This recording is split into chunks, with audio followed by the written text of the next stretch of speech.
Jésus.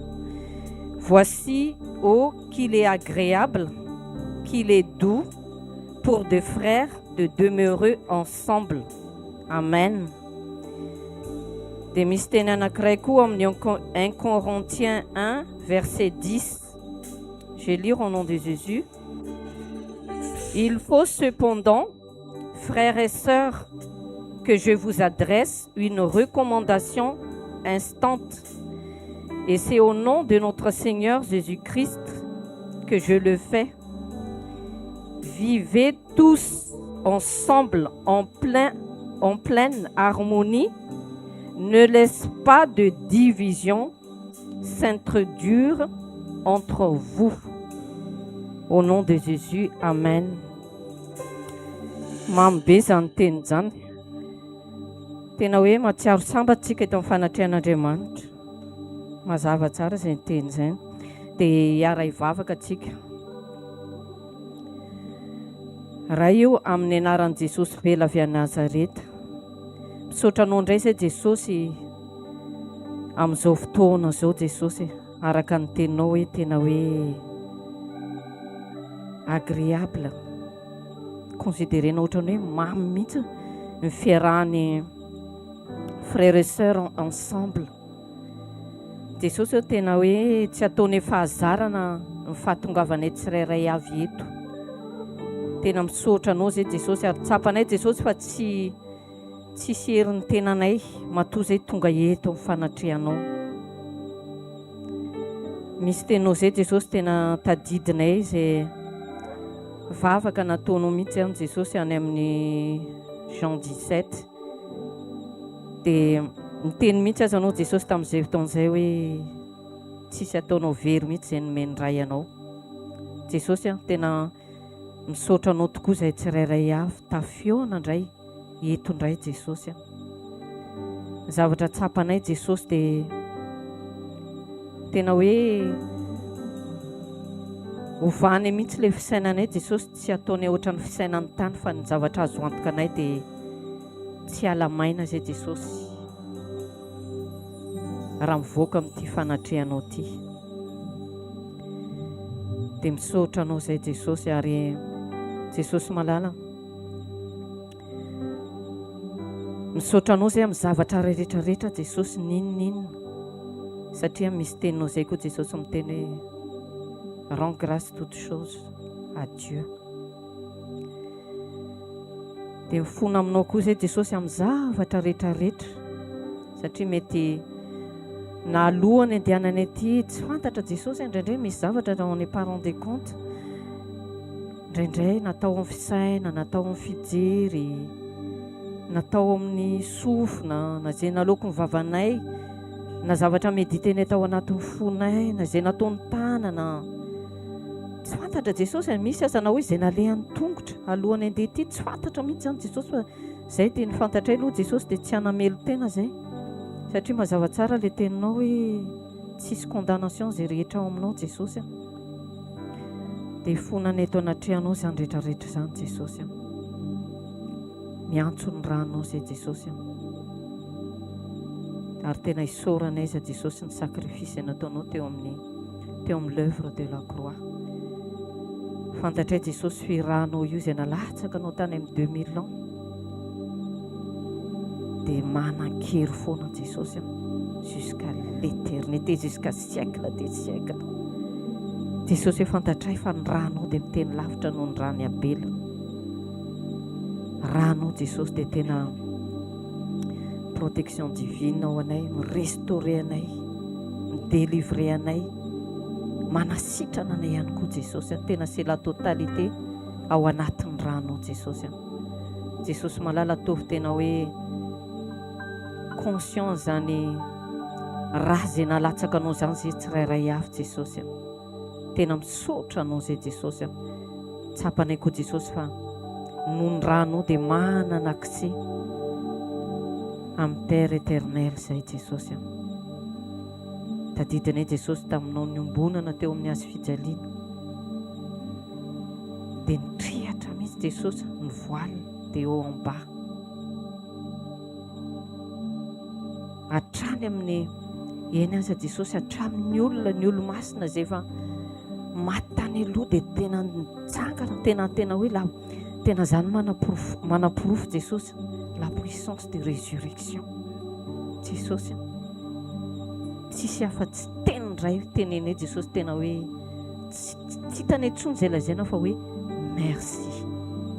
merci Seigneur Jésus zay rahanao zay Jesosy antsony de nouveau andrakotra anay tsirairay avy Jesosy anadio anay de nouveau ndray Jesosy ho anay tsirairay avy dia invoquenay koa io rahanao io Jesosy andrakotra amin'ny fitaovana rehetrarehetra zay ampiasainay Jesosy amin'ity culte ty Jesosy ho andrindra ho an'ny côté an'ny technicien Jesosy dia zavatra azo antoka Jesosy dia vovelany elokanay satria mazava tsara le teninao Jesosy hoe ny ranao dia manadio ny fahotana rehetra misaotranao zay Jesosy ary azo ny antoka koa Jesosy satria zay efa zavatra tracen'io ranao io tsisy saina zavatra négatif mihitsy Jesosy tsy possible dia misaotranao koa zay fa andeha amin'ny laona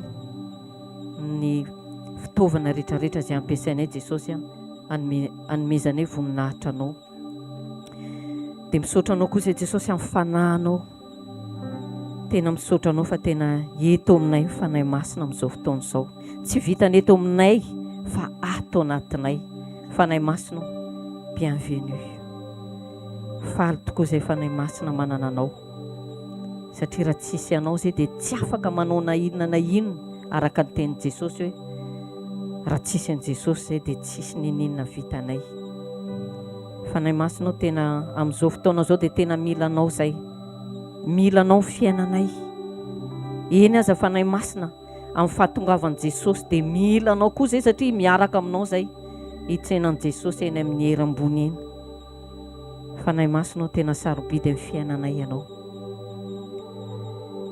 dia localiser zay tsirairay avy fanahy masina localiser zay tsirairay avy mba tena hifantoka tsara mihitsy fanahy masina amin'izay afatra ampitaonan'i Jesosy amin'ny mpanompony rehefa avy eo satria fantatray tsara tadidinay ilay tenin'i Jesosy ny teny izay lazaiko aminareo fanahy sy fiainana mangitahitan'izany zay tsirairay avy aza velanao diso anjara koa fanahy masina misy ny olona sasany manaraka en ligne tsisy diso anjara koa izy ireny dia misaotranao zay fanahy masina dia fenoanao de nouveau zay amin'izao fotoana izao milanao zay dia misaotranao zay fanahy masina amin'ny zavatra rehetrarehetra anao mihitsy fanahy masina moteur n'ity culte anay ity fa raha tsisy anao zay fanahy masina tsisy andeha amin'ny laona eto zay mahatonga anay miankina aminao foana zay dia misaotra anao zay fanahy masina dia misy koa ny olona sasany mbola tsy tonga amin'izao fotoana zao mbola misy eny an-dalana localiser izy ireny fanahy masina localiser eo amin'ny tany zay misy an'izy ireo marapatonga azy ireo aty dia mba hifantoka tsara izy ireo hiomana tsara satria hiaona amin'ny le roi de roi le seigneur des seigneurs tsy tahaka ny roi en terre tsy tahaka ny le autre dieu parce que tsapanay Jesosy fa tadidinay le teninao any amin'ny Isaïe il n'y a pas d'autre dieu avant toi il n'y a pas d'autre dieu après toi il a que toi seul le sauveur du monde merci Jésus fa tena hoe ibasé aminao zay Jesosy dia misaotra aminao zay dia localiser daholo Jesosy fanahy masina zay rehetra mpanomponao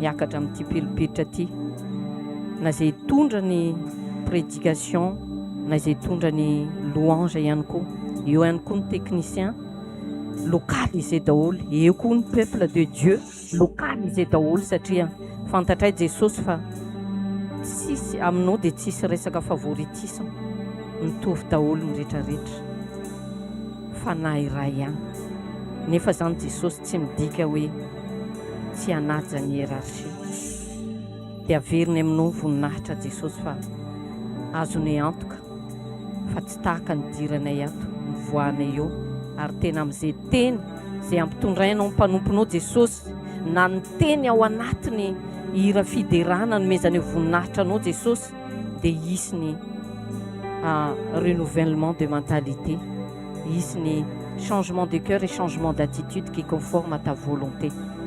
Maniry an'izany zay Jesosy tena fa ireny fatratra Jesosy hoe le nature divine satria rehefa nandray anao zay manana ny fananao afata ao anatinay nature divine fa mila voaka maniry zay Jesosy tena hoe irefléter amin'ny être anay mba ho hitan'ny olona ianao velona ao anatinay tsirairay avy amin'ny anaranao mahery velona avy a Nazareta nanaovanay izany vavaka izany. Amen, amen, amen.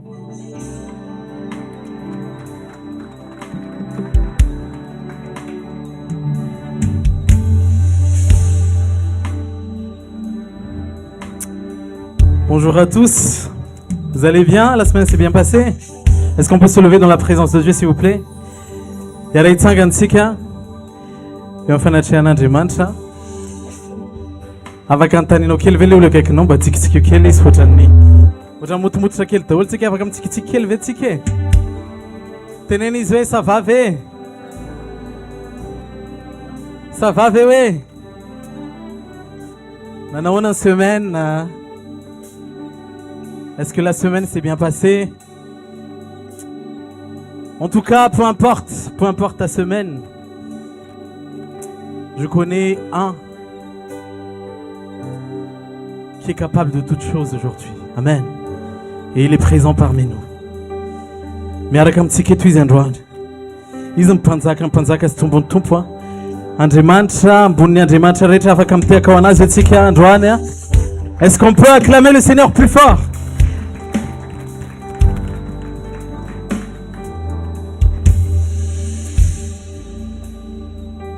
Ramisi zawatra mety mbola tonga eto ianao mety hoe nisy ny invité fa tadio fa tsy kisendrasendra ny zavatra rehetra fa Andriamanitra ny invité anao teto androany dia izy ny te hiresaka aminao androany izy ny te hanome te hanolotra ny tanana izy eo amin'izay ilanao azy. Il veut tendre sa main là où tu es, il veut tendre sa main là où tu as besoin de lui.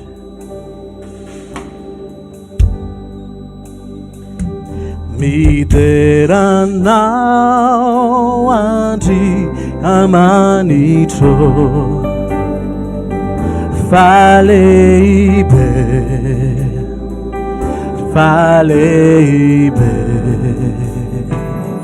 Mideranao andri amanicho faleibe Mideranao andri amanicho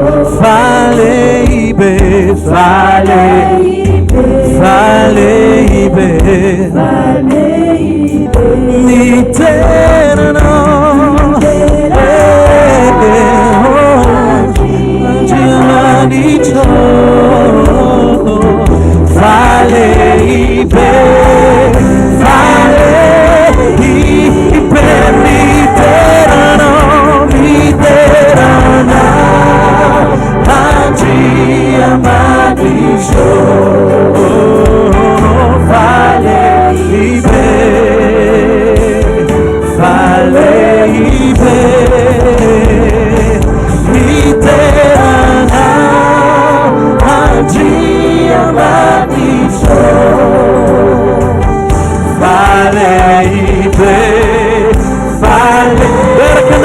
Again, et nous allons le voir tous ensemble.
tu es grand, Dieu tout-puissant, Dieu tout-puissant, que tu es grand, Dieu tout-puissant, Dieu tout-puissant, que tu es grand.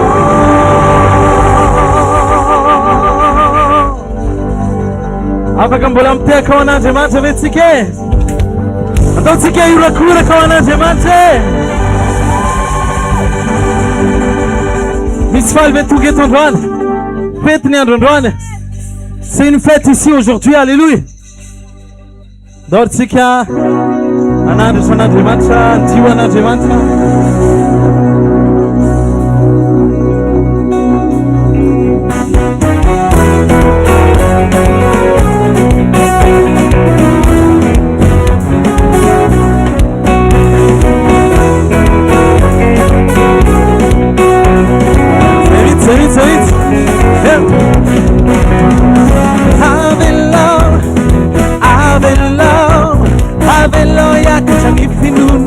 Avelao, tikaret.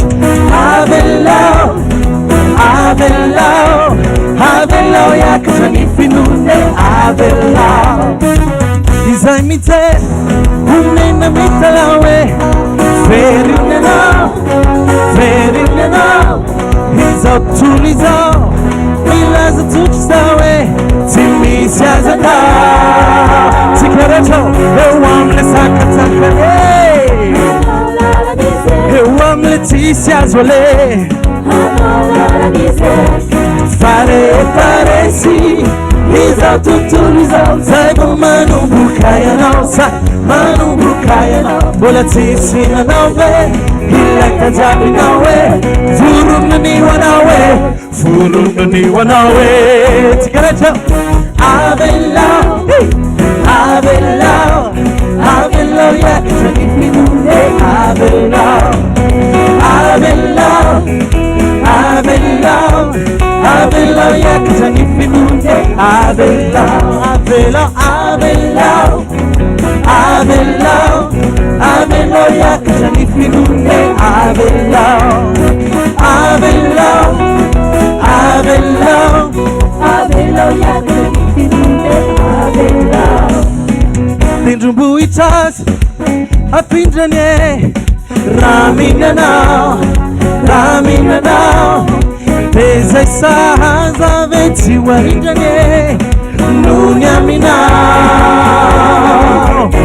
Ante mantamade, Anaula nise, Lepa matlebe, Anaula nise, Litabatabari, Haizana jamani charo. Nyanjamani chareo, nyanjaman chaye manzaka msore. Lazo, awanda chawe lo, manoze tine tawe velawe. Avelao, Avelao, Avelao ya kishani finune.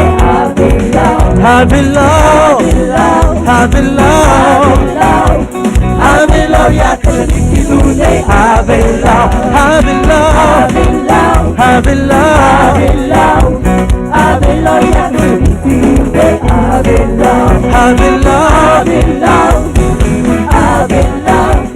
Avelao ya kishani finune. Manola Lalize, wamle sakatakane. Manola Lalize, wamle Laetitia Zolé.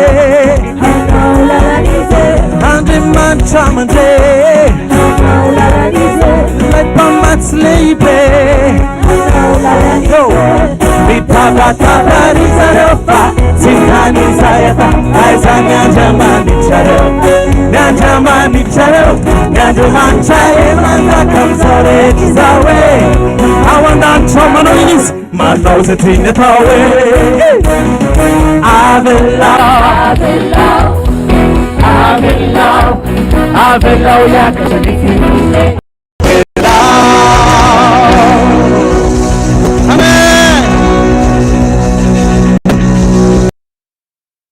Zoma foi bruta na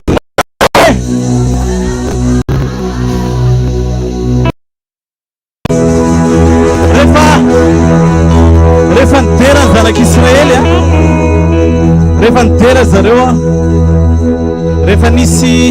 rehefa nisy ny attaque ry zareo a dia tsy tamin'ny alalan'ny épée, tsy tamin'ny alalan'ny sovaly, tsy tamin'ny alalan'ny arma nandreseny zareo fahavalo, fa lasa zareo nandeha niteran'Andriamanitra.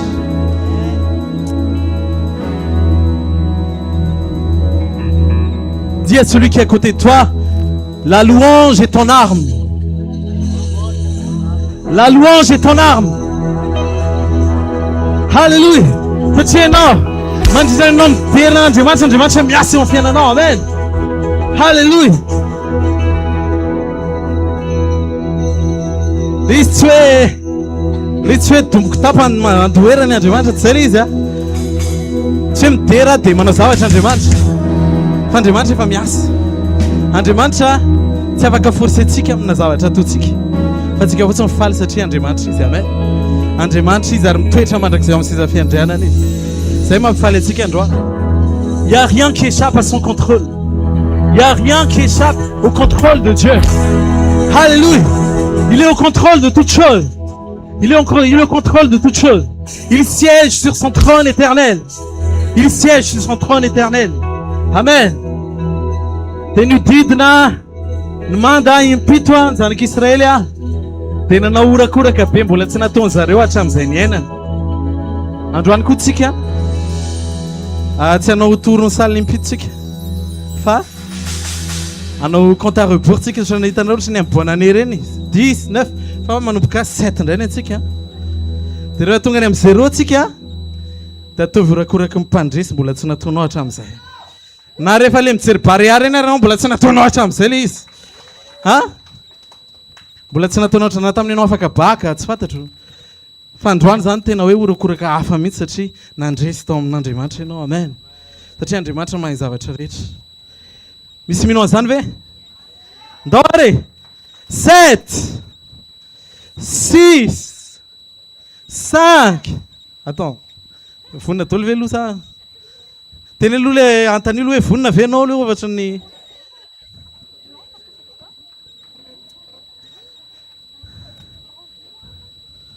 Vous êtes prêts? Daholo iteka aloha, iteka aloha, iteka aloha.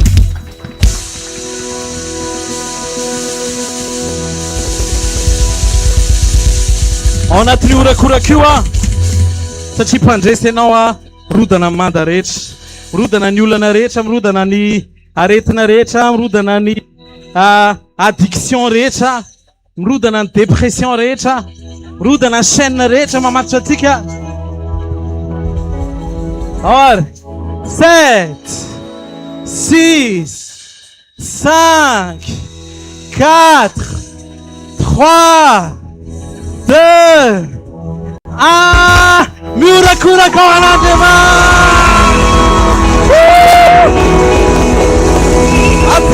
Tohiziny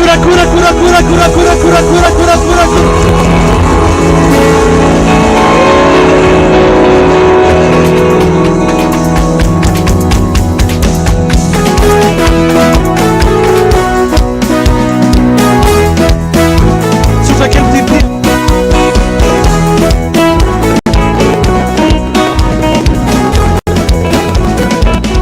ensemble. Miruda namada che non viverà la rosa. Ya non tu puoi fare non manao e mirudana del si mai si pu. Miruda namada che non viverà la rosa. Ya non tu puoi fare non manao e mirudana del si mai si pu. Misi ulana sarupana e umini fiana no fana fana guavana numero tsaka kamatu kita miruda namada per uccidere la nausa chiaro tu puoi fare non mandao in mirudana che si mai si alael si ai fafana amini fiana no fana fana guavana Mirutaka Kamati Kerecho Mirudanamanda Pero fidera namosa Yano tupu kaifana Numanawe mirudana Netsimati Tika Yano manti peo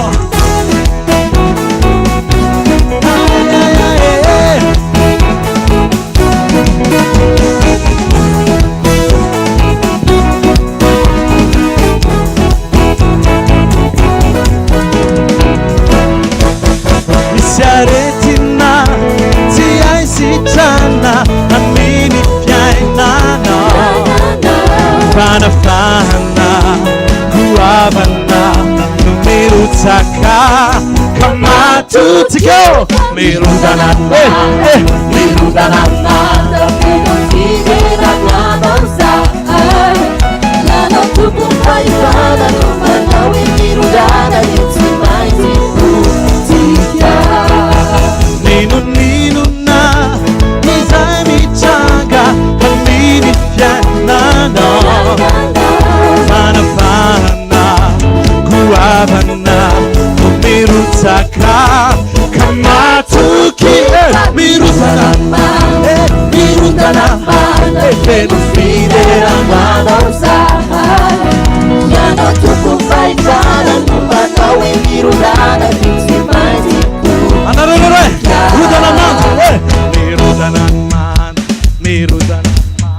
Pero fidera Yano tupu faifana Numanawe mirudan Parani Mirudanamanda Pero fidera namosa Yano tupu kaifana Numanawe mirudana Netsimati Yano tupu faifana Yano tupu kaifana Numanawe mirudana Netsimati Yano tupu faifana Yano tupu kaifana Numanawe mirudana Netsimati Yano tupu faifana Yano tupu kaifana Numanawe mirudana Netsimati Simai Putika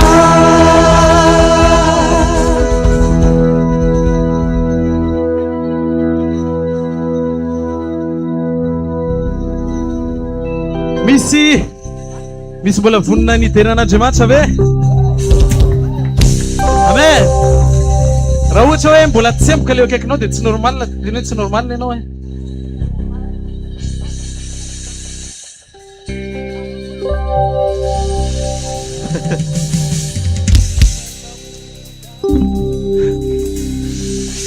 Mety misy zavatra tsy voatery mahazatra fa Andriamanitra ny zava-baovao. Amen.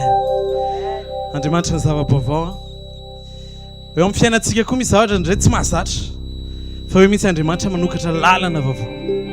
Eo misy Andriamanitra manao zavatra vaovao. Satria izy ny mpamaky ranomasina mena. Ranomasina mena ny vakiny dia nidirany. Fa rehefa tonga indray izy na tsy vaky ary ranomasina dia andanany. Tsy lany solution mihitsy Andriamanitra. Afaka mitiaka ho an'Andriamanitra metsika.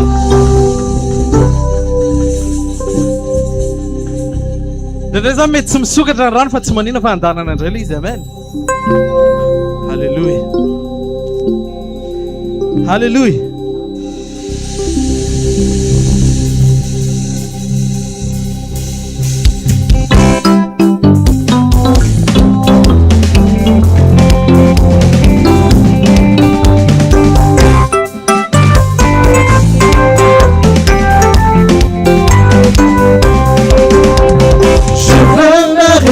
Dans le Dieu de mon salut, en Jésus mon roi, je veux me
réjouir, Je peux me réjouir dans le Dieu de mon salut, en Jésus mon roi.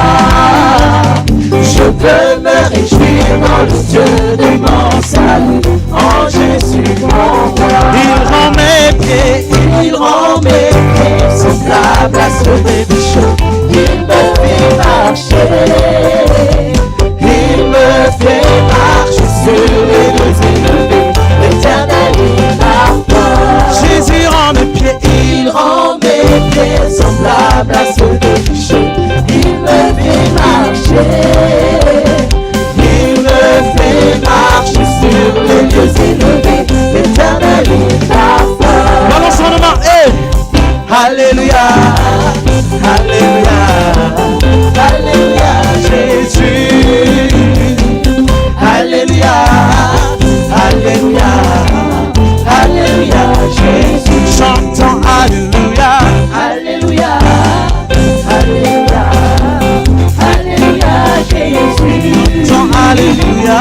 Alléluia, Alléluia, Alléluia, Jésus. Ensemble louons le Seigneur, il est vivant. Ensemble louons le Seigneur, il est vivant.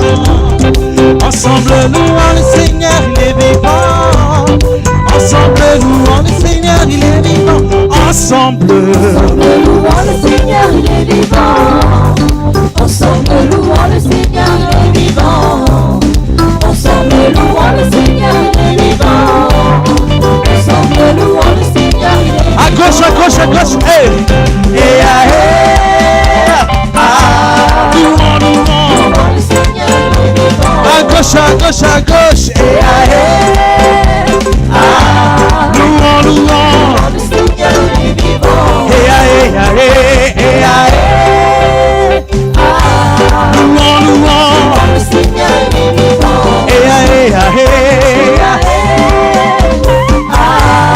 louons, Le Seigneur, il est vivant. vivant, vivant, vivant. Jésus est vivant. Il est vivant, vivant, vivant. Jésus est vivant. Vivant, vivant, plus fort, plus fort. Jésus est vivant. Il est vivant, vivant, vivant. Jésus est vivant. Élevé, élevé, Jésus est élevé. élevé, élevé. Jésus est élevé. Élevé, élevé. Jésus est élevé. Élevé, élevé. Jésus est élevé. Glorifié, glorifié. Jésus est glorifié. Glorifié, glorifié. Jésus est glorifié. Glorifié, glorifié. Jésus est glorifié. Glorifié, glorifié. Jésus est glorifié. Acclamez, acclamez, Jésus est acclamé. Acclamez, acclamez. Jésus est acclamé. Acclamez, acclamez. Jésus est acclamé. Acclamez, acclamez. À gauche, à gauche, à gauche. Et louons, louons. Louons le Seigneur, il est vivant. Louons, louons. Louons le Seigneur, il est vivant. Louons, louons. Louons le Seigneur, il est vivant. Louons, louons. Le Seigneur, il est vivant. On danse, on danse, on danse, on danse.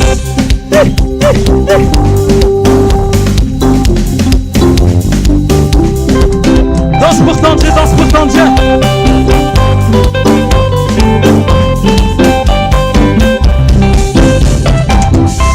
Hey, hey, hey. Hey, hey, hey. Hey, hey, hey. Hey, hey, hey. Hey, hey, hey. Hey, hey, hey. Hey, hey, hey. Hey, hey, hey. Tapez les mains, tapez les mains, tapez les mains, tapez les mains, tapez les mains, tapez les mains, tapez les mains, tapez les mains, tapez les mains, tapez les mains, tapez les mains, tapez les mains, tapez les mains, tapez les mains. Hey, hey, on saute, on saute, on saute, on saute, on saute, on saute, on saute, on saute, on danse, on danse, on danse, on danse, on danse, on danse, on danse, on danse. Hey, Jésus, Jésus, Jésus,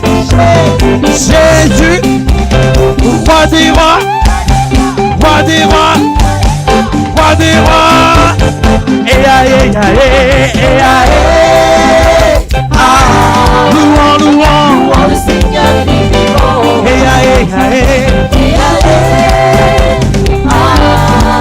louons. Louons le Seigneur, il est vivant. Louons, louons. Louons le Seigneur, il est vivant.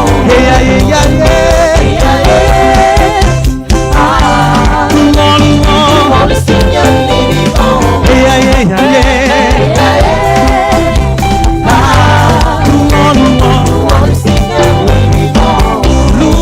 Seigneur, Louons le Seigneur, il est vivant. louons le Seigneur, Louons le Seigneur, il est vivant. louons le Seigneur, Louons le Seigneur, il est vivant. louons le Seigneur. Louons le Seigneur, il est vivant.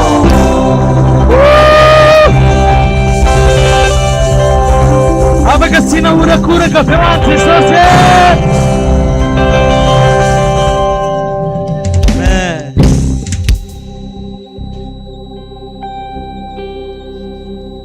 Dotsika no manafotsika ho an'ny tenin'Andriamanitra hidro amin'ny fanatrehantsika dia efa teo foana Jesosy.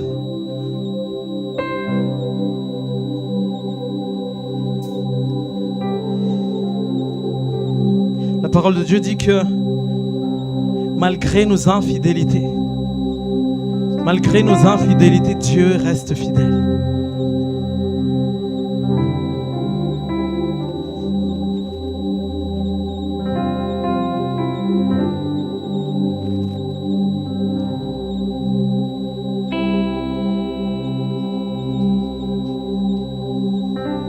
Dotsika nakipa masika dia mety tsy voatery zavatra mahazatra anao fa miteny fotsiny ianao hoe resa amiko androany Andriamanitra, resa amiko androany satria izy namorona anao, izy mahafantatra anao, mbola tsy nahita anao ny ray aman-dreninao dia efa izy efa nahita anao.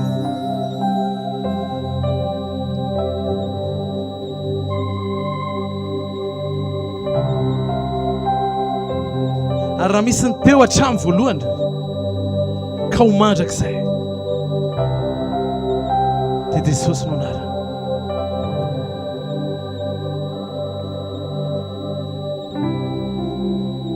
Tadiova be dia be ny mety tena neverinao fa namanao taloha, tsy voatery eo tsony izy amin'izao. Mety nisaraka ny lalana, mety samy mandeha amin'izay nalehany, fa misy anankiray manatrika antsika eto, mbola teo talohany izay namanao izay, mbola eo amin'ny fiainanao mandrakandroany. Ary rehefa hiala daholo izao rehetra izao, izy nijanona eo hatramin'ny farany.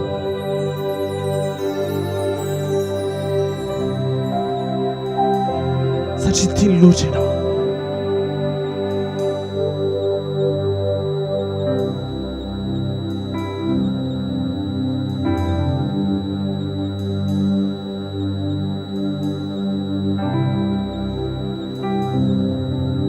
Androany izy te hiantso anao, tsy amina resaka fombafomba-pivavahana, tsy amina hoe miantso anao tahaka ny ray miantso ny zanany izy androany.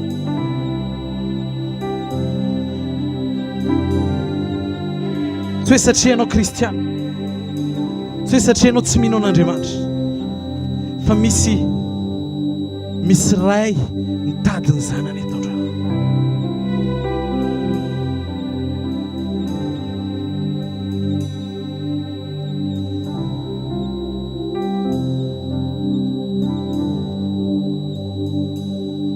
Raha vonina fotsiny ianao hanokatra ny fonao dia amelan'ny ray malalaka hiresaka aminao. Izy tsy inona manaja ny safidinao. Tsy Andriamanitra sauvage izy dia hiforce olona anankiray, fa mandondolo izy.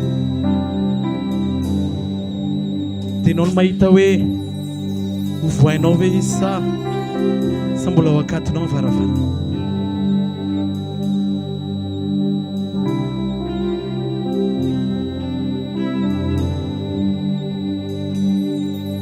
Dia toetreo amin'ny fanatrehanao,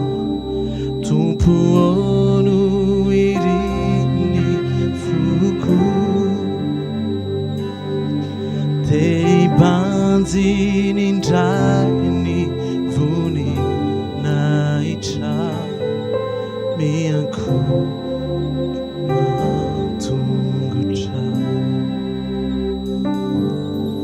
te tweche wamini fana cheana tumpuonu irini fuku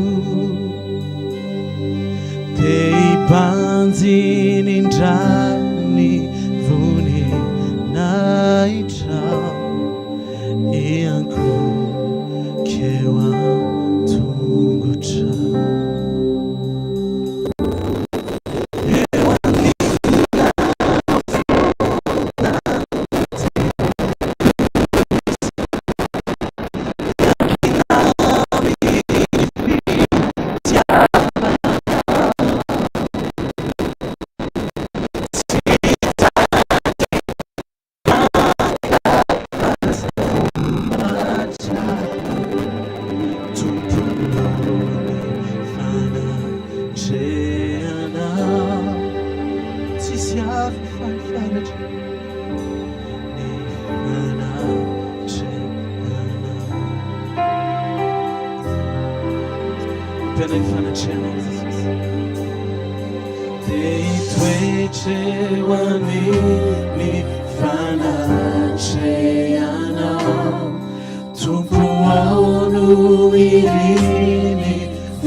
Channel.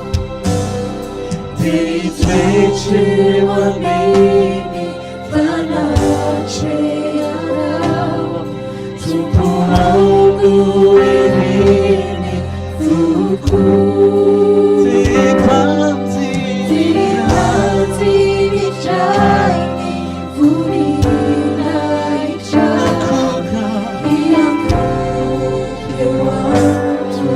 Assandato un fuono, assandato un terreno, e una Milano fuori. E una Milano fuori, non ti curisiai, e anche nami fitiavano. Città di tue raccavassa, baciai, tu puoi fanaceana. Apriai fanace Eu a Milano fora no tempo Oksana la savava canjal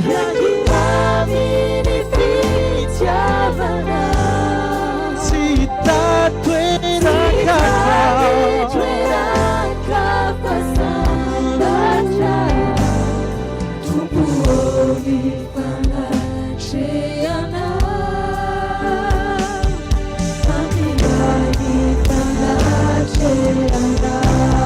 Tu sul fuoco del favanna ti mangia tua Hallelujah Hallelujah Oh fanaceno Rana na lavicano Rana na lavicano Sai E no ti mana lavicana Oh ti socio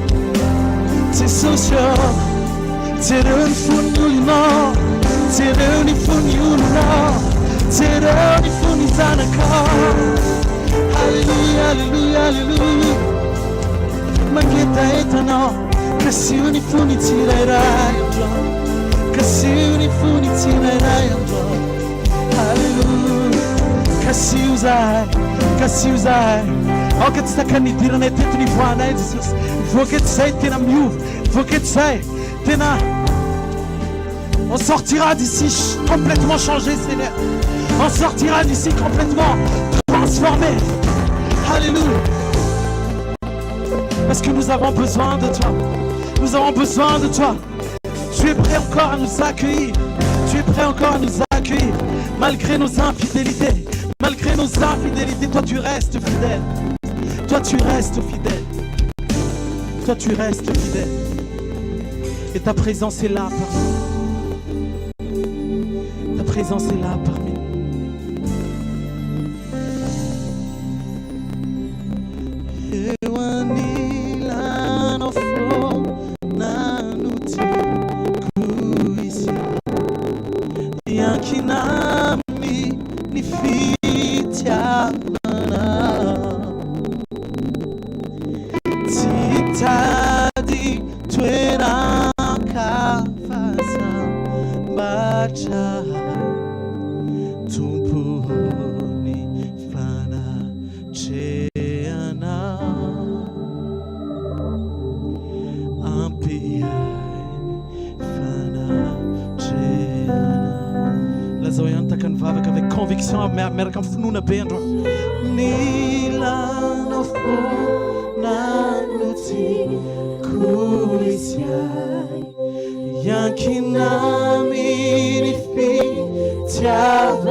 Qui ne comprend pas le malgache? Est-ce qu'il y a quelqu'un qui ne comprend pas le malgache? Ok. Alléluia. D'autres qui sont quand même tués dans la mission de sécurité, ils sont dans des mantons fous. Du coup, faut attendre une photo notre jour, des photos spéciales. C'est une photo na rehetra. Ny fotoana mitovy amin'ny fotoana rehetra natrehanao.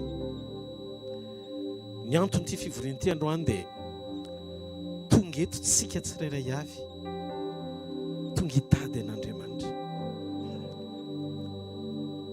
Marina fa fety androany, ary inoko fa tena fety sarobidy tokoa satria zavatra anankiroa tsy hainy vavaky ny olombelona izay mangetahita valiana fa Andriamanitra rery ny mahay mamaly azy. Tombonandro ohatra anniversaire ny pasteur Andy androany, ndao ity tanana mafy be ho anazy. Alléluia. Feno 15 taona androany izy. Tena hoe tombonandro 2 minitra iananao azy. Dia tady tio fa velona ny teo, betsaka ny teo velona eo amin'ny toeranao androany. Fa ianao no hitako eto androany. Diky fa tsy avy amin'izay manirina izay miazakazaka ny tombonandro, fa avy amin'Andriamanitra miandra. Androany eny koa misy batisy iarahantsika eto androany. Ndao ity tanana mafy be ho an'izay manolo tena ho amin'izany. Iarahantsika mankalaza ho an'ny Stacy manokana sy ity tanana mafy be ho anazy. Alléluia. Reo zavatra anankiroa ngeza be reo dia tiondalana goavany eo amin'ny fiainana fa tsika menakavy tena hoe miravoravo, mifaly, manome voninahitra n'Andriamanitra androany. Ao fofany amin'ny lanitra ary ny tanao dia mitenena amin'Andriamanitra. Tonga eto Andriamanitra, fantatro fa ianao ny tompony ny andro iainan'ny olombelona. Tsisy manatombo amin'izany raha tsy avy aminao nanome an'izany. Tonga eto hiara hifaly hanome voninahitra anao amin'ireo rahalahy, sakaiza, anabavy, izay hanome voninahitra anao ny amin'izay tombonandro any sy batisy izay androany.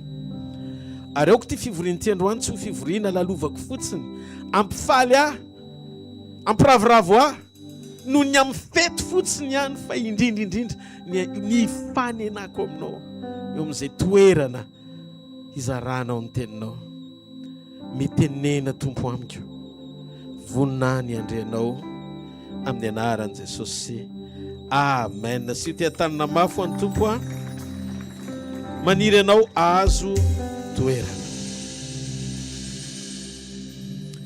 Mila fantatsika tsara ry havana fanifanitrana ozy Jesosy dia ny fametrahantsika ny fanantenantsika sy ny votsika amin'ny zavatra mandalo fa tsy mitoetra mandrakizay. Ny Korintiana voalohany Paoly apôstôly dia milaza mazava tsara ny famarinana izany teny izany. Ozy izy Korintiana voalohany 12 ny 9:7 ozy izy hoe raha amin'izao fiainana izao ihany no natenantsika ny Kristy dia mahantra indrindra noho ny olona rehetra isika. Sokajiny Paoly ho isan'ny fahantrana araka izany ny hoe miankina amin'ny fananana ny zavatra rehetra na ny tsy fananana ny zavatra rehetra fa toe-po ny fahantrana anana ny olona anankiray izay mitoky amin'ny zavatra ananany. Rehefa ianao manana toe-po hoe ny fitsaranao tianao hiafinao ambadiky ny fahatanterahany zavatra ilainao dia manomboka tafiditra ao anatin'ilay zavatra tiany Paoly lazainy ianao hoe mahantra indrindra. Ny olona mametraka ny fanantenany amin'i Jesosy amin'izao fiainan'izao ihany no atao hoe manana ny zavatra rehetra. Ndaona metra-panontaniana aminao amin'ny fotoana anankiray anananao ny zavatra rehetra fa renao hoe misy problème amin'ny fiainam-pahasalamanao ohatra. Ny olona anankiray ombavahoana amin'ny fahafatesana tsy manan-javatra irina ankoatra ny ovelona. Adinonao daholo ireo zavatra ny sasaranao tamin'ny andro ny tanjaka serina nananao fa mitodi-doha ianao dia misaina zavatra anankiray ho aizany alehako. Zary havana tena mpanany ihany mpitoro filazantsara. Ary rehefa misy mandeha ny amoron-dalana mitory an'i Jesosy Kristy dia za le misitsioka miteny hoe ok izay ndana miasa fa lany atao angaha. Fa nisy fotoana anankiray izay ohatran'ny tsy salama fa narary mafy ahako fa tsy niteny tamin'ny vady aman-janako dia niala tato anatin'ny vatako dia hitako teo ambony fandriana za anankiray dia za niala tao anaty vatako le teny iza matsapa-tena hoe ary za tao ambony fandriana nefa ty zahako. Dia zao ny zavatra nitranga tamin'izay. Rehefa nitodika taorinan'io jereko ry zareo mitabataba hitako ry zareo ohatra ny semepsepy nefa tsy mandray ahako dia nitodika nijery ohatra zao teny an-damosiko dia nahita an'i Jesosy ahako dia nitsika ohatra zao hoe za ozy izy ny Jesosy Kristy. Zany hoe le nadrodroko teny amoron-dalana zany tena nisy ary taorian'ny fiainana za tsy nieritreritra zany hoe rehefa miala eto ambonin'ny tany ianao mbola misy fiainana hafa fa mijoro eto ho vavolombelona androany mijoro eto anivonareo fa misy ny fiainana orian'ny fahafatesana ary le tena fiainana nomboana any amin'ny mandrakizay dia tsy le fiainana iainantsika eto ambonin'ny tany mandalo sy miserana voafetra 70 taona na 20 taona io fa manomboka eo ny tena fiainana irosoanao any amin'ny mandrakizay. Matetika ny mahatonga ny olona tsy te herika vavaka, matetika mahatonga ny olona manao atsirambina amin'ny fiainam-panahiny dia satria mbola tsy velona ao anatin'ny olona lanjan'ny fisiany fiainana hitohizany zany aorian'ny fahafatesana. Ny fahoriana rehetra ry havana izay misy eto ambony tany lalovanao androany dia maivana ary tsisy dikany noho izany atao hoe faharimy rehetra afo mandrakizay zany izay safidy hitoeran'ny olona tsy manana an'i Jesosy Kristy. Zany no antony mahatonga androany adala ny filazantsara satria fantatro fa ny tena fiainana dia tsy ty misy hita maso ity fa fanomboan'ny fiainana ny fisianao eto ambony tany fa ny fitohizany zany teo amin'ilay mandrakizay iarahanao amin'Andriamanitra na iainanao fahaverezana aoriany ty hita maso ity.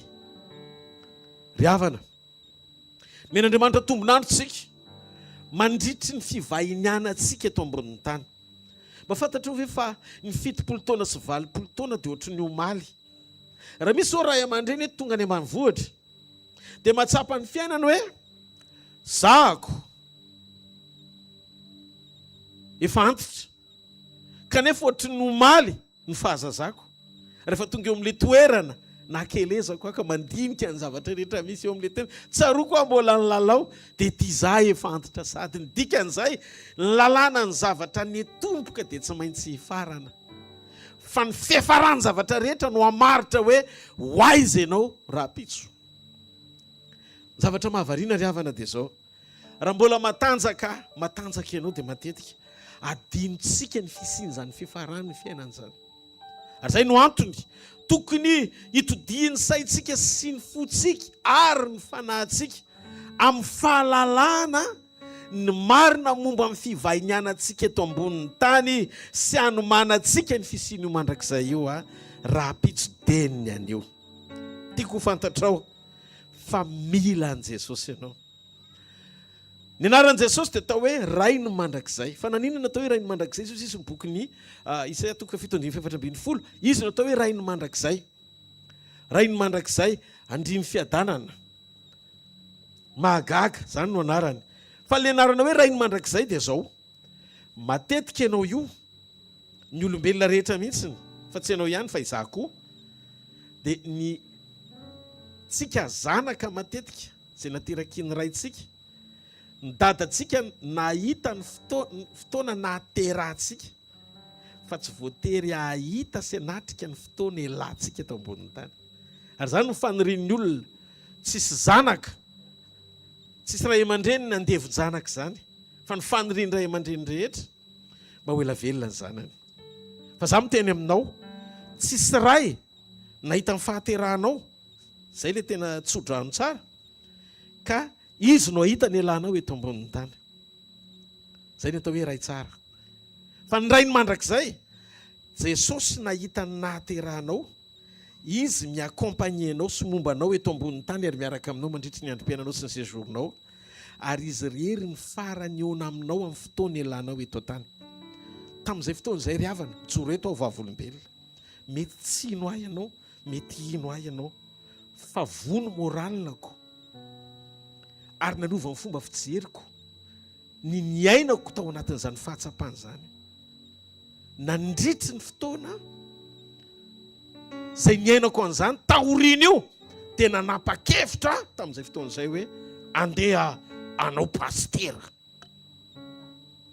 dia ity pastera rodolo fa hitanao androany mitory fiainana sotry ny mahay mananatra be ity tena nanam-pahatsapana hoe misy ny mandrakizay ary io mandrakizay zay tsy niavintsika io ny tena manomboka ny atao hoe fiainana tsy manam-pahataperana amakivakintsika no avitsika sy zay mety isy atsika tsy manam-pahataperana izany efa teny amoron-dranomasina dia nahita fasika atsangany antanan'izay efa mba nahita fasika teny amoron-dranomasina na eny amoron-drenirano hitanao reny tanandreny eno ene ny 70 taona na 80 taona na 100 taona dia mbola azontsika isaina fa ny mandrakizay ozy izy ny bokin'i Jeremia natapitro voaisa aza ny fasika eny amoron-dranomasina mbola tsy manomboka akory ny atao hoe mandrakizay midika fa le lapistan kely eto ambonin'ny tany mandritry ny 100 taona raha be indrindra io efa tsy te hiaina zay mahatratra an'izany 100 taona zany dia teteny aminao aho hoe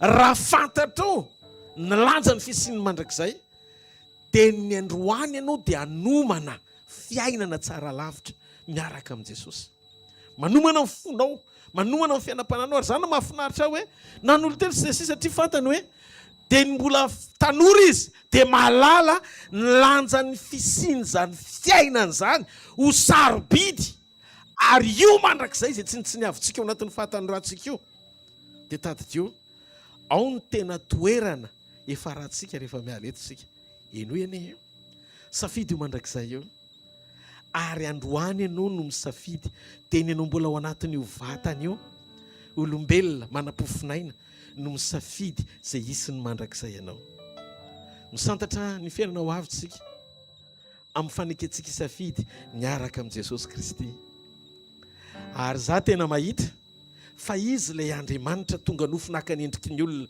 mba hamonjy ny olombelona rehetra androany aho dia hitondratsika ao anatin'ny fotoana fohy safidio mba tsy ho diso fiankofana Kristy sandoka ianao Matitoko efatra amin'ny roapolo dia manambary Jesosy fa ny amin'ny andro farany dia betsaka no avy amin'ny anarany, betsaka ny fampianarana mahafinaritra ny sofina. Fa za teteny aminao, Jesosy tsy niantso anay pastera morolona, fa niantso anay pastera hitory tenim-pahamarinana mba hahatonga ny olona zay miaino anay ho tonga fiangonana hitsenan'i Jesosy sy fampakarin'i Jesosy.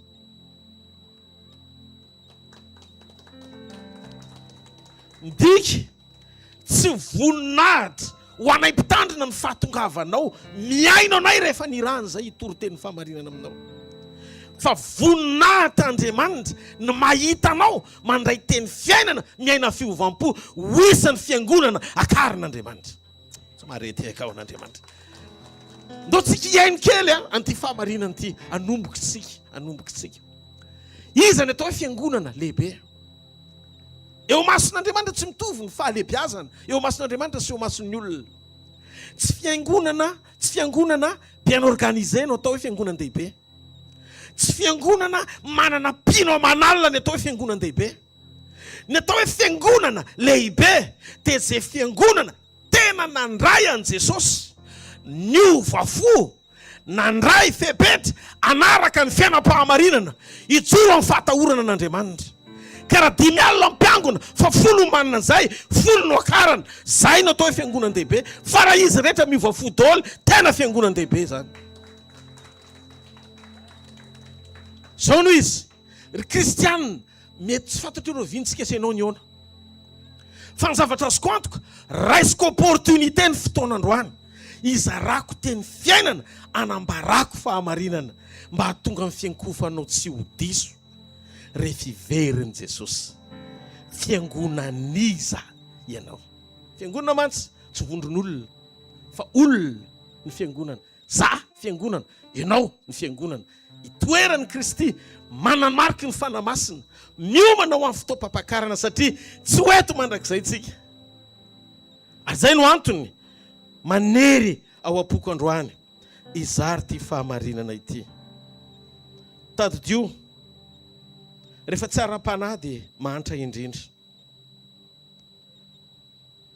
Ny olona atao hoe mahalala ny lanjany atao hoe fiainana miaraka amin'Andriamanitra, mihoatra ty tamaso ty sy ny fandalovany eto tany vetivety.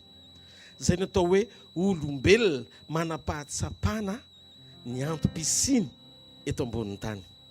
Paoly nampitodika ny tena harena, miompana ho amin'ny fanomezan-danja ny mandrakizay. Tandre mifampiparitaka maneran-tany ny filazantsara hafa. Ao mety an-tany teny ianao inona ny tia mipastera olona zay. Zay tompoko tena mijoro vavolombelona. Fa tsy mitona ny olona zay hoe tongava hiara hivavaka aminay. Tsy ilainao ianao miara mivavaka aminay fa miombonao amin'ny Jesosy ny zava-dehibe aminay. Occasionnellement mety fotoana hifankahitantsika. Fa androany mino fa amela marika ty fivoriana ty. Ametraka ao am-ponao ny fahatakarana sy fahalalana marina mba tonga anao tsy ho andevo ny fampianaran-diso sy ny safotofoto misy eto amin'izao tontolo zao amilanina ny fifantohanao. Tsy banjina afa-tsy lehilahy anankiray izay maty ho anao ary izy rery no hiatika aminao. Tonga eto an-tany mety tsy niaraka ny olombelona ary tsy voatery aleto miaraka ihany koa. Tonga eto ianao tamin'ny fotoana nahaterahanao ary miala eto ianao am'mazay lalana tokana andehananao sy lanao rereto eo anaminy. Noho izany hoararotoko ny fotoana androany hitoriana an Jesosy Kristy sy ho tetanana mafy ho an'Andriamanitra. Aza misy matahotra fa tsisy hitonanao hoe verena eto amin'ny heriny androany. Aza misy matahotra fa mba miangavy ianao kosa raiso ty teny ty androany fa teny fiainana ho anao. Efa nampitandriny Jesosy melohan'ny akarany, nanafarany mafy ny mpianana zany. Ary Paoly dia nilaza ao Korintiana 2:1 ny andiny ny 4. Inona lazain'i Paoly eo?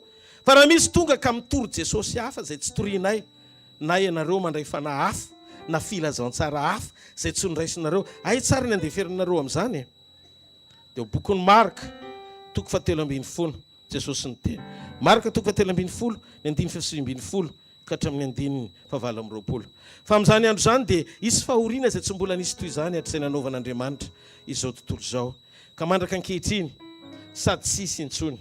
ary raha tsy hoafoaiziny tompo zany andro zany dia tsisy nofovonjena fa noho ny olom-boafidy zay ny fiteny dia hoafoaiziny zany andro zany.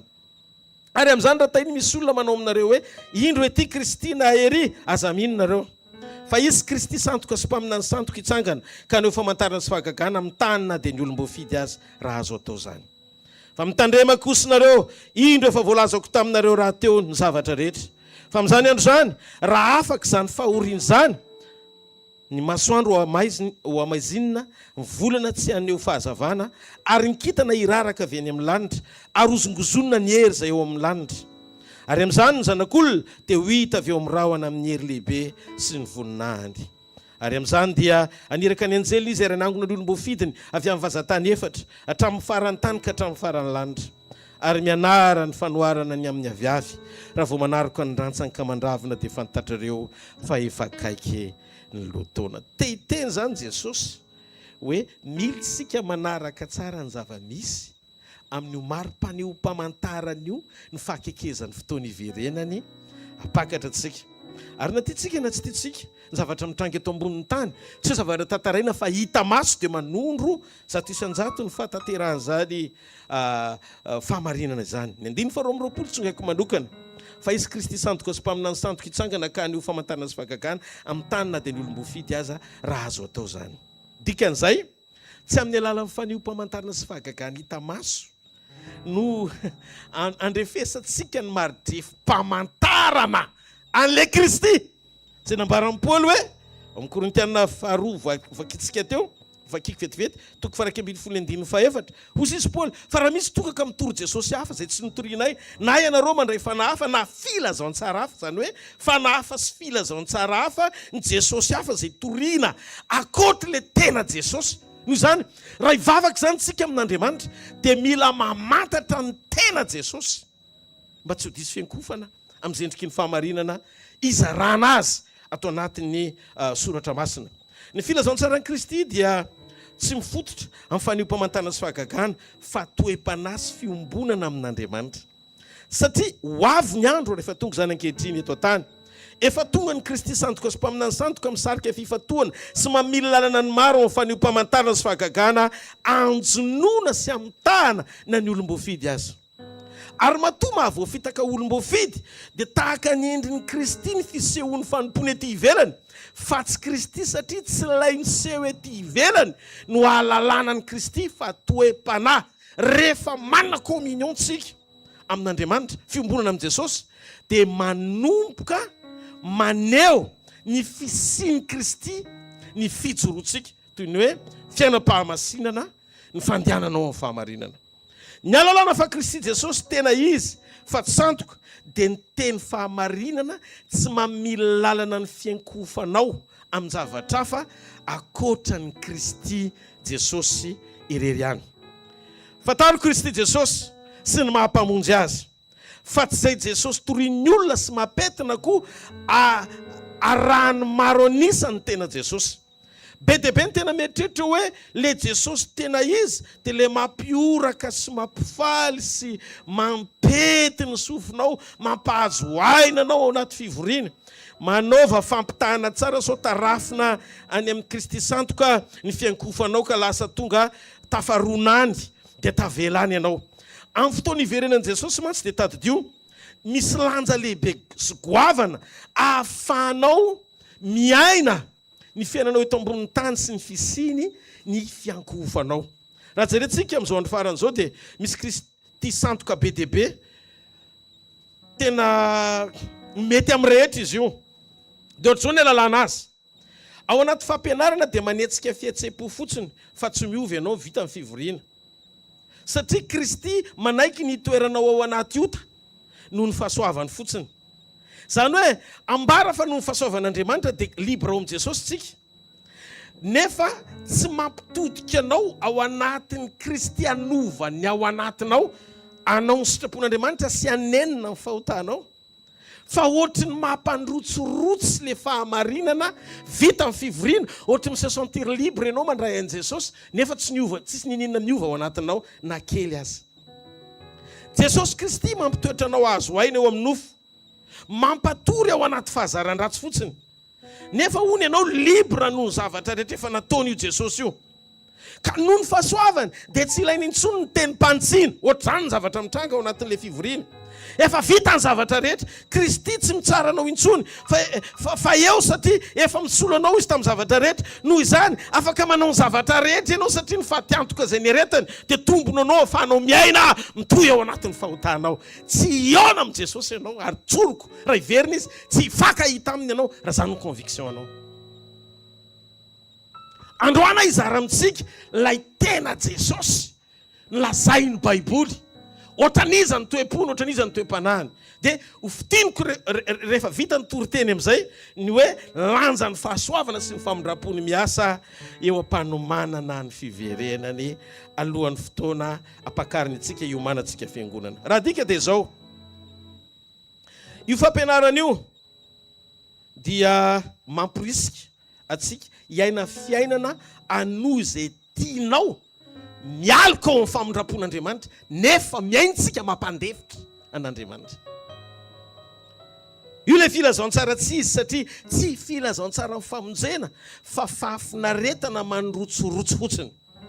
Jesosy Kristy ilay tena izy anefa amin'io ato amin'ny tenin'Andriamanitra dia miteny sy manaitra mandrakariva. Ohatra, eno ny tenin'i Jesosy, verina mihitsy amin'izay ny tenenin'i Jesosy, rehefa namepetra izy ny mpianany mialohan'ny hafatesany sy nanaovany ny asa famonjena. Matio 7:17 ka hatramin'ny 8:20. Inona ny zavatra mitranga?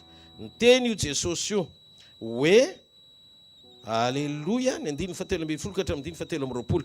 Midira mivavahady eto ianareo fa lehibe mivavahady ary malalaka ny lalana izay makany amin'ny fahaverezana ka maro ny miditra any. Fa ety ny vavahady ary tery ny lalana izay makany amin'ny fiainana ka vitsy ny mahita azy. Le Jesosy ho avy no miteny io. Nitandreminareo fa ndrao voafitaky ny mpaminany santoka izay makao aminareo amin'ny fitafin'ondry fa ho any ao anatiny ambody mitoy izy. Ny voany no ahafantaranareo azy. Manompo voaloboka amin'ny tsilo va ny olona na aviavy amin'ny songosongo. Dia toy izany ny azo tsara rehetra dia mamoa voatsara fa ny azo ratsy rehetra dia mamoa voaratsy. Ny azo tsara tsy mety mamoa voaratsy ary ny azo ratsy tsy mety mamoa voatsara. Ny azo rehetra izay tsy mamoa voatsara dia ho kapaina ka atsipy any anaty afo ka dia ny vony no ahafantaranareo azy. Tsy izay rehetra manao amiko hoe tompokitompoko niditry ny fanjakany lanitra fa izay manao ny sitrapony raiko izay ny an-danitra. Fa maro no anao amiko amin'izany andro izany hoe tompotompo tsy efa naminany tamin'ny anaranao ve zahay ary tsy efa namoaka demonia tamin'ny anaranao va zahay ary tsy efa nanao asa lehibe tamin'ny anaranao va zahay ary dia ambarako amin'ny marina hoe tsy fantatra akory ianareo, tsy mba fantatra akory ianareo atrehetra izay. Miala amiko ianareo mpanao meloko atrehetra nefa mampiasa ny anarany nampiasainy amin'ny fomba goavana. Ary eto izy tonga dia manondro io Jesosy Kristy dia tsy tonga izy hitondra fiaina, tonga izy hitondra fiainam-baovao. Zay no natongavany. Ino io fiainam-baovao io? Le fiainan'Andriamanitra tsy tamaso aseho amin'ny fruit de l'esprit na vokatry ny fanahy ao anatinao. Ny alalan'Andriamanitra anao, hoy io Jesosy io, dia tsy hoe rehefa ampiasainy ianao manana ny fanomezam-pahasoavana sy ny don rehetra. Fa ny alalana ianao amin'ny fotoana iverenany rehefa miaina amin'ny fruit ianao manana ny vokatry ny fanahy ao anatinao. Tsy izany no niteny an'izany fa Jesosy no niteny an'izany sy manindry an'izany eto. Tonga izany hitondra saina eo amin'ny fiainan'Andriamanitra. Noho izany raha ianao manaraka an'ilay Jesosy sy izy dia nieritra sy miinterpréter io fiainam-baovao io ianao, le hoe fiainana miaina amin'ny famindram-po manohy ny fiainanao taloha fa ao amin'ny Kristy fotsiny. Jereo fa rehefa avy nanasitrana Jesosy ohatra dia nananatra izy sy nanitso ny olona tsy toy anontsitsony Jona 2:4 le malemy teo amin'ny farian'ny Betsaida. Rehefa sitrany teo izy zao ianao sitrana amin'izao sisy zao aza manota intsony rao anjoanao ny ratsy lavitra noho ny teo. Maria Magdalene rehefa saika maty tao anatina fitoram-bato ka voavela heloka dia hozy Jesosy hoe misy nanameloka anao ve tsy? Za koa tsy manameloka anao fa amin'izao sisy zao aza manota intsony. Midika fa rehefa manasitrana Jesosy ka manome tombonandro izay olona narary hiverina amin'ny fahasalamana hiainana ety ambony tany dia fiainana omeny tia ny ainanao amin'ny karazam-piainana tsy tohizany fahotana intsony eo ampiarahanao aminy. Zany io Jesosy tena toritsika io. Dia hafa mafy ho an'ny tompo hoe tena eto tsy maka ohatry Paul fa le Jesosy itsenanao mihitsy sy ny attitudeny no ameny fanamasina antsika alalantsika hoe aiza marina ny fiankofanao. Mila fantatsika hoe tonga ninona moa Jesosy mba tsy handiso ny filazantsara voaraintsika. Tonga izy hitondra fiainam-baovao. Korintiana 4:5-7. Raha misy olona ao amin'ny Kristy dia olom-baovao izy. Efa lasa ny zavatra taloha ary indro tonga vaovao reo. Tonga izy ampiombona antsika amin'ny ray. Za ny lalana sy fahamarinana ary fiainana. Tsy misy makany amin'ny ray afa-tsy amin'ny alalako. Izy ny fiainantsika vaovao fa tsy sanatria tonga izy anatsara na amboatra anova endrika ny fiainanao taloha. Tsy tonga izy anova endrika ny fiainanao taloha fa tonga izy hitondra fiainam-baovao ao anatinao. Zay no mahatonga amin'ny fitoriana tsy miompana amin'ny fanatsarana ny fiainanao eto an-tany. Fa ny fitoriana manaitra anao, anokatra ny ao anatinao, hifantoka amin'ny fiainam-baovao izay antom-pisinao vaovao ao aminy. Tsy marety ao anatinao. Hitanareo ilay izy, ozy Jesosy ao amin'ny fanjakako ny zavatra rehetra. Katsao ny fanjakako fanaraka ho azy ny zavatra rehetra, fa aza mitoro ny zavatra rehetra, ampanantenana ny olona, ampidina ny vision ny olona, anantena n'Andriamanitra eto an-tany, fa tsy andrandra n'Andriamanitra mandrakizay. Mila fantatsika, fefa tena miparitaka eto ambonin'ny tany io filazantsara diso. Kristy hafa ny ao ambadika ilay izy. Jesosy hafa ny ao ambadika ilay izy. Zany mahatonga ny fanorenana ao ambadika ny fampianarana tsy mahavoatahiry fanoloran-tena hatramin'ny farany. Raha misy persécution na fanenjena mitranga amin'ireny fiainan'ireny olon-dreny, miembotra izy satria Kristy fanantenan-javatra ny anim-ponen'Andriamanitra. Vitsy ny hijoro ohatra ny olona ny finoana amin'ny fiangonana voalohany izay manaiky ho faty martiora ny finoana an'Andriamanitra satria malala izy lanja ny fisiny mandrakizay ao anaty fampianarana no ty tany mandalo ty tsy mahareteka ao an'Andriamanitra. Zay dia te hanaitra anao fa mila miorona ianao manapahatsapana ny lanja ny fisininy atao hoe mandrakizay ao amin'ny Kristy sy le Kristy tena izy ao anaty Baiboly tokony hametrahanao ny fiankofanao sy ny fanomponao ary ny finoanao mandrapahatonga ny fotoana ilanao eto ambonin'ny tany. Tsy tonga izy amboatra ny fiainanao ara-nofo sy ny teo aloha. Tsy zany nasainy toriana fa fiainam-baovao. Zay na tonga azy ny teny efa lasa ny zavatra taloha. Mamily fifantohana atonga ny fitiavan'Andriamanitra tsy ho voatahiry ao anatin'ny olona ny fampianaran-diso. Satria ny Jaonina voalohany 2:5-7 zao ny voasoratra ao, aza tia zao tontolo zao sy zay rehetra eto amin'izao tontolo zao. Fa raha misy olona tia zao tontolo zao dia tsy ao anatiny ny fitiavan'Andriamanitra. Zany mahatonga ny fitiavan'Andriamanitra tsy mafiorina ao anatin'ny olona. Satria ny fampianarana voarain'ny olona tsy mampirakitra ny fony izay miaino amin'Andriamanitra izay tompo ny fiainan'ny olona sy mitondra fiainam-baovao teo amin'ny fiainany. Fa mampitodika ny ao anatin'ny olona isaina sy ahita fa mahay zavatra rehetra fotsiny Andriamanitra. Lasa finoana transactionnel. Ohatrany hoe rehefa manao an'izao amiko Andriamanitra dia hijoro hanompo azy. Fa rehefa tsy izay ny ataony dia tsy Andriamanitra izy. Fa zao sy ohatra ny endry Daniel sy Sadraka sy Mesaka sy Abednego na ho atsipy ao anaty laforo azy ny Andriamanitra fantatra efa mavonjy anay amin'ny hafa fa na tsy hamonjy anay azy izy tsy atsakohako amin'Andriamanitra hafa satria izy no antom-pisinay ka na valiny na tsy valiny ny etaetanay Andriamanitra mandrakizay izy ny fisiny ao amin'ny fiainanay dia ambony lavitra no izay zavatra andrasanay azy. Alleluia, alleluia. Zany no Andriamanitra ao kristianina tadidio fa raha vao diso ny fiakofanao diso lanitra ianao. Ary io nataon'ilay ratsy tamin'i Jesosy nyjany toetra azy rehefa tonga ny fotoana ka nafana azy miakofy eto anatrehako fa omeko anao zao rehetra zao. Zay le fototry ny fampianarana misy mandeha maneran-tany amin'izao. Manompo Andriamanitra ny fitahiana. Za tsy miteny tsy voatahy ianao na fahavalon'ny fitahiana fa aoka tsy ho fanantenam-pitahiana ny animponao an'Andriamanitra. Sokafo ny fonao fa na tsy hitazy izy Andriamanitra foana. Izy ny fisy itsika, izy ny mandrakizay atsika. Fa rehefa mijorotsika mametraka amin'ny fanjakana eo aloha, aza gaga indray raha anaraka ho azy ny fitahiana Andriamanitra rehetra. Tsy mahareteka hoana. Asio orakoraka moa ny tompo hoe. Zay ny mahatsara ny fiankofatsika. Tsy diso lalana fô amin'Andriamanitra irery ihany. Alleluia. Tsy zany no nasainy toriana, fiainam-baovao no nasainy toriana. Zany no antony mahatonga azy vao manomboka amin'ny toriteny dia nilaza izy hoe beba ao Mateo 7:17 fifakaiky ny fanjakana ny lanitra. Izy ny modely, tonga izy hanovanao anaka azy amina toe-po feno fahamasinana, fahamarinana, iainanao ny fruit de l'esprit na mivokatry ny fanahy.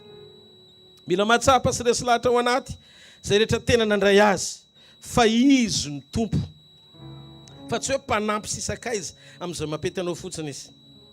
Ny hoe tompo dia manaiky azy sy makatony teniny sika.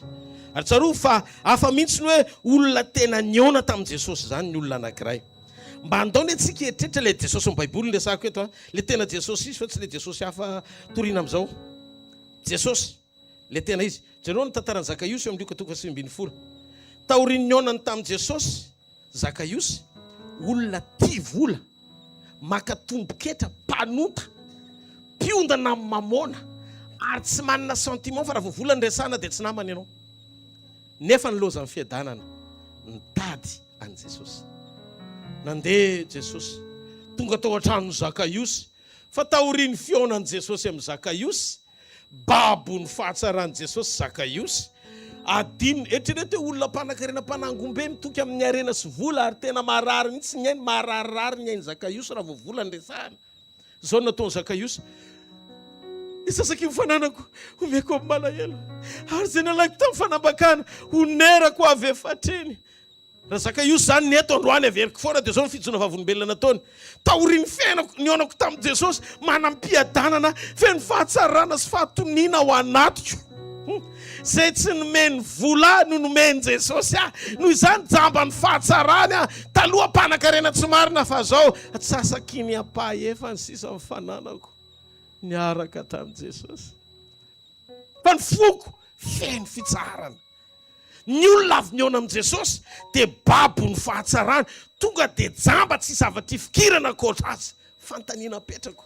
Raha tena le Kristy marina ao anatin'ny Baiboly nitoriana tamintsika, nananantsika avezana ty toetan'ny Zakaiosy zany. Zany natao hoe olona libre spirituellement. Zay le hoe olona afaka ianao. Ny hoe olona afaka ianao dia olona afaka nijoro vavolombelona ny fahafahanao ao amin'ny Kristy. Averena ny fahafahako ao amin'ny Kristy.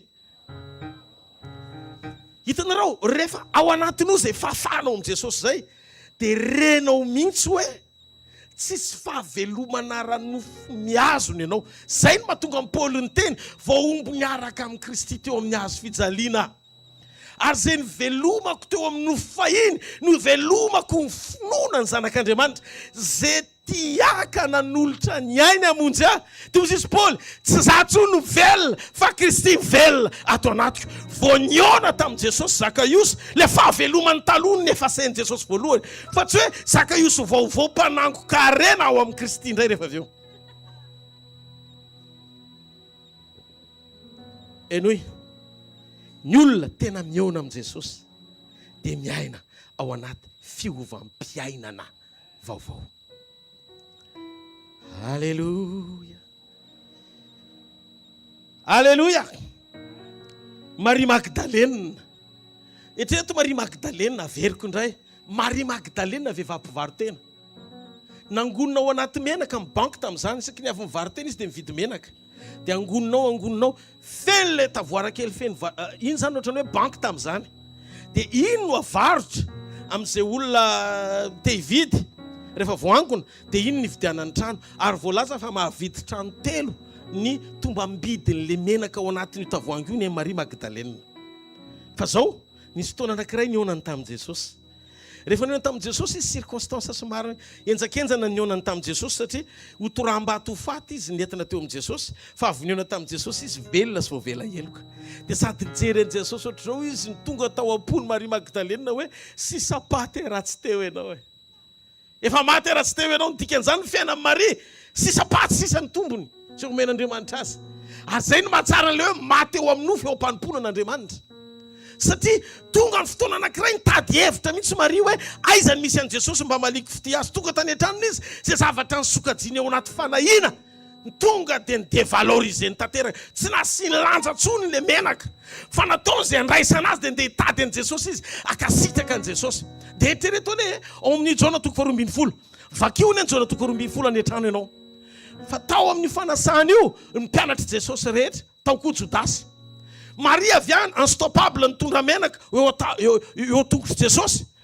tsy nisokafany le menaka fa tonga dia mivakiny le tavoangy nararany teo amin'ny tongotra Jesosy tesy Jodasy ozy izy hoe vola be ozy izy ny vidiny iny ko maninona mivakiny eo tongotry ny olona ohatr'izao le izy nefa tokony amena mantra satria Jodasy apôstôly manana titre fa tsy manome lanja ny Jesosy mihoatra noho ny sosy ditanareo ny titre ngeza be fa ny fony déconnecté Maria nahafantatra fa io sarobidy satria saika tsy olona tsony Maria ratsy Jesosy namonjy azy nomeny Maria lanja mihoatra ny fisian'i Jesosy satria nanana fahatsapana tao am-pony izy lanja ny fisian'i Jesosy ho mihoatra noho ny ainy azy revela izy dia inona ny zavatra nitranga na feno ny fepetra amin'ny fiakofana marina amin'ny Kristina nataony Maria mivakiny le menaka Jodasy indray apôstôly titre fa tsy manana ny fonana na ny janga kely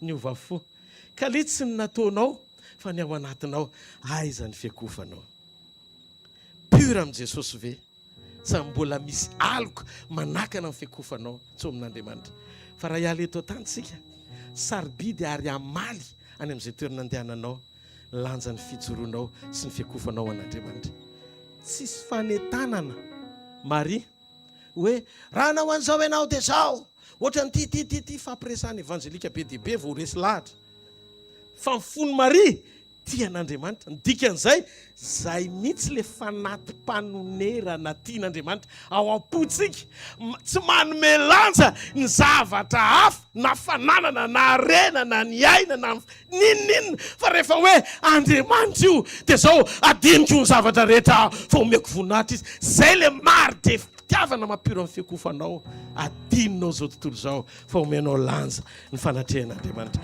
tsy maharetehaka asio tia tanana mafy moa an'Andriamanitra ary anga dinareo koa Petera amin'ny Luka 2:19 Petera nanarato dia tsy nahazo nandritry ny alina dia tonga Jesosy afaka mety tsampokely ve mandrosoa niditra tao tsampokely amin'izay ary ty Petera vao tafiditra tao dia ozy Jesosy ianao reraka efa manao ka te ody satria tsy nahazo nandritry ny alina dia mbola sain'i Jesosy miandry ireo fitoriteny izy ary tao anatin'ilay tsy misy fampanantenana mihitsy raha misy zany fampanantenana tokony nataon'i Jesosy dia Petera ny tokony nataony mba ampindramo kely fa rehefa avy eo fenoko angamba motive Petera midira ary fa hatramin'ny alina efa tsy nahazo fa Jesosy tsy nampanantena amin'ny Petera mihitsy hoe omeko ianao rehefa avy eo fa ampindramo ao ny lakanao tsisy an'izany Andriamanitra tsy mampanantena anao an'izao tontolo izao zany fa raha nisy ny tokony nampanantena iny Petera satria nila ny lakana izy fa tsy nanao an'izany Jesosy noho izany Jesosy zay toriko aminao tsy Andriamanitra mampitodika anao amin'ny fampanantenana ny zavatra ilainao fa Andriamanitra afaka anao ny zavatra rehetra amin'ny alalan'ny fifamatoranao amin'ny ampitiavana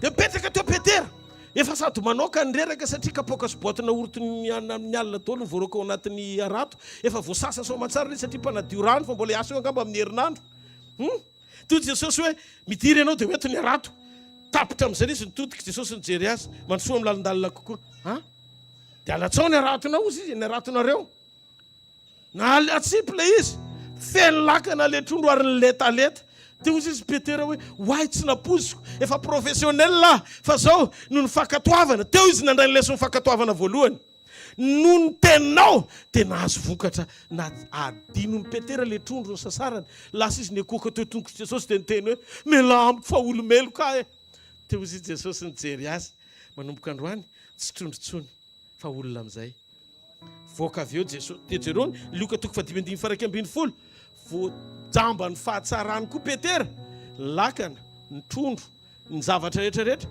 ny arato adiny teo daholo, lasa izy nanaraka an'izay. Voakio lika toko 5:10. Tonga dia napetraka ny teo daholo ny zavatra rehetra, lasa izy nanaraka an'i Jesosy. Zao raha kristianina ianao tonga eo amin'ny fanatrehan'Andriamanitra, mandraka androany mbola kristianina mimi foana. Isaky ny tonga eo anao dia tonga dia anaty fonao tsy ombona amin'Andriamanitra fa hoe iny indray ny ataon'Andriamanitra amiko, iny indray zany ve dia ho fitiavana zany. Natongavan'i Jesosy sy ny dinany teto tany niavana aminao, niombona aminao, ianao ny fantohany. Halleluja. Fazatereny izy anatsotra ny tanany amaly ianao amin'izay zavatra ilainao. Fa raha ny amin'izany rehefa mifandray-po aminy ianao dia zao no teneniny Jaona 5:17. Zanako, raha miray amiko ianao ka mitoetra ao anatinao ny teniko, angatao zay tianao, na inona fa ho ataoko amin'ny fiainanao zany. Ny olona tia n'Andriamanitra tsy oron-javatsoa zany. Tsy marety ka ho an'i Jesosy. Asio tia tanana mafy ho anazy. Halleluja. Rehefa tena Jesosy Kristy ilay izy dia izao no tena zava-misy. Eo amin'ny toerana anankiray tena niaonanao taminy misy fiovam-po. Tonga dia manjavona ny avonavona, manjavona ny fahazaran-dratsy. Ndao ny avonavona ny Zakaiosy tonga dia niala. Ny fahazaran-dratsy ny Maria Magdalena tonga dia tsy miverina ny varo tena tsony. Manenina amin'ny ota ny olona tena niaona tamin'i Jesosy.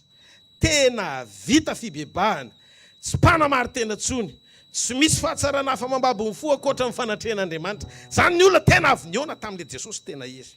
Raha tokatsomboly ireo zany ny fahatsapana ao anatinao rehefa avy mandray tenin'Andriamanitra ianao na niaona tamin'io Kristy io, dia le santoko izay no ny fandraisanao. Dia mila mieritreritra ianao sao dia zoli ny fiainanao fa tsy vita fandiny tena sy fibebahana ary tena niaona tamin'Andriamanitra marina ianao. Eo le baraingo no mipetraka. Misy fotoantsika ohatra ny mandrimandry ratsy zany. Ny fiainam-panahintsika tsy mijotsa ao amin'ny sitrapon'Andriamanitra, nefa ohatra matsapa tena hoe maivana. Raha tokatsomboly ireo ny fahatsapana ao anatinao rehefa avy nandray tenina niaona tamin'i Jesosy dia le santoko izay no fandraisanao. Jesosy Kristy tena izy dia zao manjary makahala oty ianao, tia fahamarinana. Halleluja. Miaina amin'ny fahamasinana, ahitana voa amin'ny fibebahana. Tsy tia oto, olona tena mahadio fo, miaina vokatry ny fanahy, miaina amin'ny teo-panaraka an'Andriamanitra tsara, ary Kristy manovanao ao anaty fiombonana matotra amin'ray fa tsy mahazo aina ao anaty ota. Zay le tena ilainao androany hariva. Resy lahatra ventsika fa zay le ilaintsika. Asio tia tanana mafy ho an' Jesosy. Zany mahatonga ny teny rehefa tonga. Ozy izy ny Hébreux 4:12. Velona sy mahery ny tenin'Andriamanitra, manindrona. Eto zao misy teny manindrona. Henonao mihitsy hoe misy flesh miditra anatinao any, mampisaraka ny tonona sy ny tsoka. Tena savasavan'le teniny any anatinao. Raha teny tsy manovanao tsy avy amin'i Jesosy. Batisy ny fanombohana, communion no afatra farany. Atao batisy ny ankizy androany. Dia ohatr'izao ny zavatra misy. Resy lahatra izy fandrain'i Jesosy ary mino azy. 2 taona lasa Jesosy olo-loatrasy ianao. Nanantona ny Jaona mpanao batisy. Dia ozy izy Jaona mpanao batisy, indro zanak'Andriamanitra izay mitondra ny fahotana zao tontolo zao. Tsy natao batisy izy satria mibatisa ny fibebahana ny Jaona. Tsy niotany nanaovana batisy azy fa ny fahotana zao tontolo zao tao aminy natonga azy tsy maintsy nataony Jaona batisy. Olona izy tamin'izany fizasy ianao zao tontolo zao tao aminy. Nampahitanany Jaona eo Jordana. Androany olontsika, izy fanandray ao anatintsika. Dia ianao mifandray amin'ilay famonjena 2 taona lasa, manaiky ny atao batisy iombona tamin'izay noetiny 2 taona lasa amin'ny finoanao ny anarany. Dia zay mahatonga ny ten'Andriamanitra milaza, zay mino sy atao batisy no vonjena, mandray famonjena. Fa voatahiry ny famonjena ao anatin'ilay mesazy lazaiko taminareo fahandroany hoe communion na fiombonana amin'Andriamanitra sy ho tea-tanana mafy ho azy. Alleloia. Noho izany ny havatra faran'izay tsara indrindra dia zao, mialohan'ny iverenan'i Jesosy, miverena ianao amin'i Jesosy. Jesosy tena izy no ilainao. Kristy fahamarinantsika, miala amin'ny ratsy, mibeba, atolory azy ny tenanao. Romana 12:1. Atolory ny tenanareo rahalahy ho fanatitra velona, masina, sitrak'Andriamanitra, fa fanimpom-panahy, fiankofana sy fanimpom-pivavahana mety ataonareo zany. Tandremo, na Jesosy marina, na Kristy sandoka amin'ny tafody zandrak'ondry, fambodima milivily ny fahamarinao amin'ny anganongano. Evero ny mandrakizay, metetsy ijoro amin'ny sitrapon'Andriamanitra, matahorana Andriamanitra, mianamy fahamarinana mety ho faty antoko azy, vetivety ny ainanao an'izany. Joro amin'ny fatahoran'Andriamanitra, na ho ankalain'ny olona sy vitsy azy namana iaraka aminao. Fa tiako ho fantatrao ty fahamarinany ty dia nombokitsika ao anaty vavaka sy fiombonana latabatra amin'i Jesosy. Halleluja. Misy olona voatavy androany maraina, androany hariva azafady. Zao ny zavatra tiako zaraina amintsika. Halleluja. Tamin'i Jesosy Kristy sy ny faharetam-pony Jesosy, ozy izy tamin'ny Petera indray mandeha, dia tiany amaranako azy alohan'ny ivavahantsika, mba hananantsika fo miombona androany, alala ny asarbidin'ny fitiavany ianao. Tsy tonga izy hanameloka anao, tonga izy hamindra fo. Ny Romana 12:1, ny ten'Andriamanitra dia milaza fa tsy misy fanameloana ao amin'ny Kristy Jesosy. Raha mbola olontsika manana fo mangetahetan'Andriamanitra, dia tiako fantatrao ny Luka 2:20 faraky amin'ny 30 ka hatramin'ny 7:30, dia mety hampanontaniana kely ao anatin'ity. Aroy ny Tompo, ry Simona, indro Satana efa nilofo nitady anareo kororoany toy ny vary. Nefa za hangataka ho anao mba tsy ho levona ny finoanao. Ary rehefa mibebaka ianao dia ampaherezo ny rahalahinao. Ary hoy izy taminy, Tompoko, vonona anaraka anao na ho any an-tranomaizina na ho any amin'ny fahafatesana azy. Fa hoy Jesosy, lazaiko aminao ry Petera, raha tsy mbola misy akomaneno an'io dia andahy intelo ho tsy mahalala ianao. Andao mety hampanontaniana aminao, ohatr'izay zany ilay zavatra nisy. Hitan'i Jesosy Petera, dia hozy izy, Simona, za mahita ny Satana mikororoka ny fononao tahaka ny fikororoka ny akofa. Fa za hivavaka ho anao mba tsy ho levona ny fononao. Ny harivan'io Petera andahy azy intelo. Izy nefa mahita amin'ny Petera fa andahy azy. Izy mivavaka mba tsy ho levona ny fonon'ny Petera. Fa fonona inona le fonona tsy levona noentin'i Jesosy amam-bavaka. Nefa taoriany vavaka, le vavaka Jesosy tsy navita nanakana Petera tsy andahy azy. Mila valina zay. Le vavaka Jesosy ho amin'ny Petera tsy navita nanakana amin'ny Petera tsy andahy azy. Fa inona le finoana tiany Jesosy atongavana ka natonga azy hoe za hivavaka ho anao mba tsy ho levona ny finoanao, satria taoriany io Petera mbola nandahy azy ihany. Dia zao no tiako ho fantatrao, ny fiaretapony Jesosy, ny fiaretapony Jesosy ho anao. Atsangany ny tanan'izay mandrehako.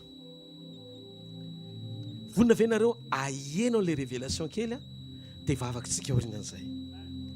Zao le izy, Jesosy mivavaka ho amin'ny Petera mba tsy ho levona ny finoany.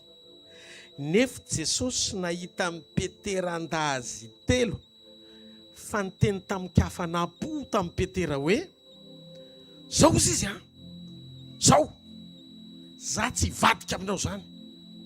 Naiza lenao hatramin'ny fahafatesana azy, hiarakitsika. Toy Jesosy hoe, anio ihany, mbola tsy nenankory ny akoho, dia andahy telo ianao. Dia nangino Petera, zany ve? Na Petera zany tsy surakory hoe andahy azy telo. Ohatran'ny teteny Petera zany ho hitantsika eo. Fa hozy izy nefa Jesosy, za hivavaka ho anao mba tsy ho levona ny finoanao, fa za mahita ny Satana efa mikororoka ny finoanao. Inona ny tian'Andriamanitra ho tenenina? Zao le izy, finoana tahaka ninona ary le nangatany Jesosy mba tsy hararaka ny finoana Petera. Atonga any Jesosy ny vavaka ho amin'ny Petera. Teto dia hita fa tsy nasakana amin'ny Petera tsy andany Jesosy telo le vavaka.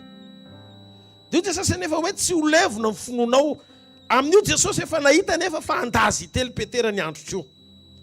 Io finoana io dia tsy inona fa finoana maharitra ho amin'ny fitehirizana amin'ny fanoloran-tena amin'ny Petera tsy ho raraka amin'ny zavatra izay tsy nety nataony. Finoana mitahiry amin'ny Petera ho amin'ny fiverenany amin'ny fibebahana mba tonga tsy hanamelo tena hiala tsy hiverina amin'ny Jesosy tsony. Tsy nareo ne le faharetam-pony Jesosy. Olona fantatrao fa matika anao, andanao intelo nefa hoentinao mambavaka mba hiverina aminao.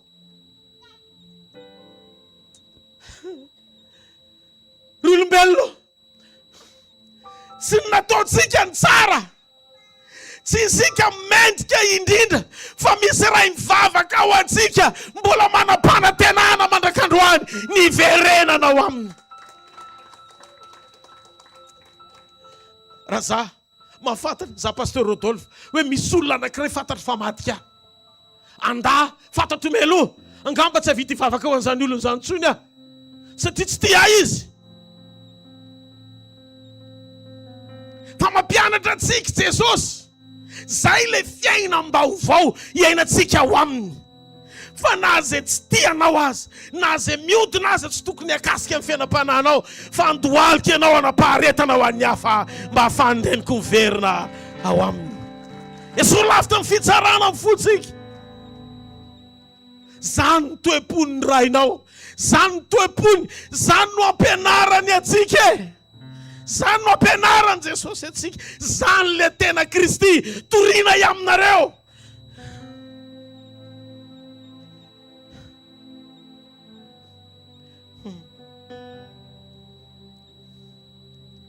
Sainy fa tsy Petera rery, sika tsy raha avy ihany koa. Jesosy tsy manameloka anao.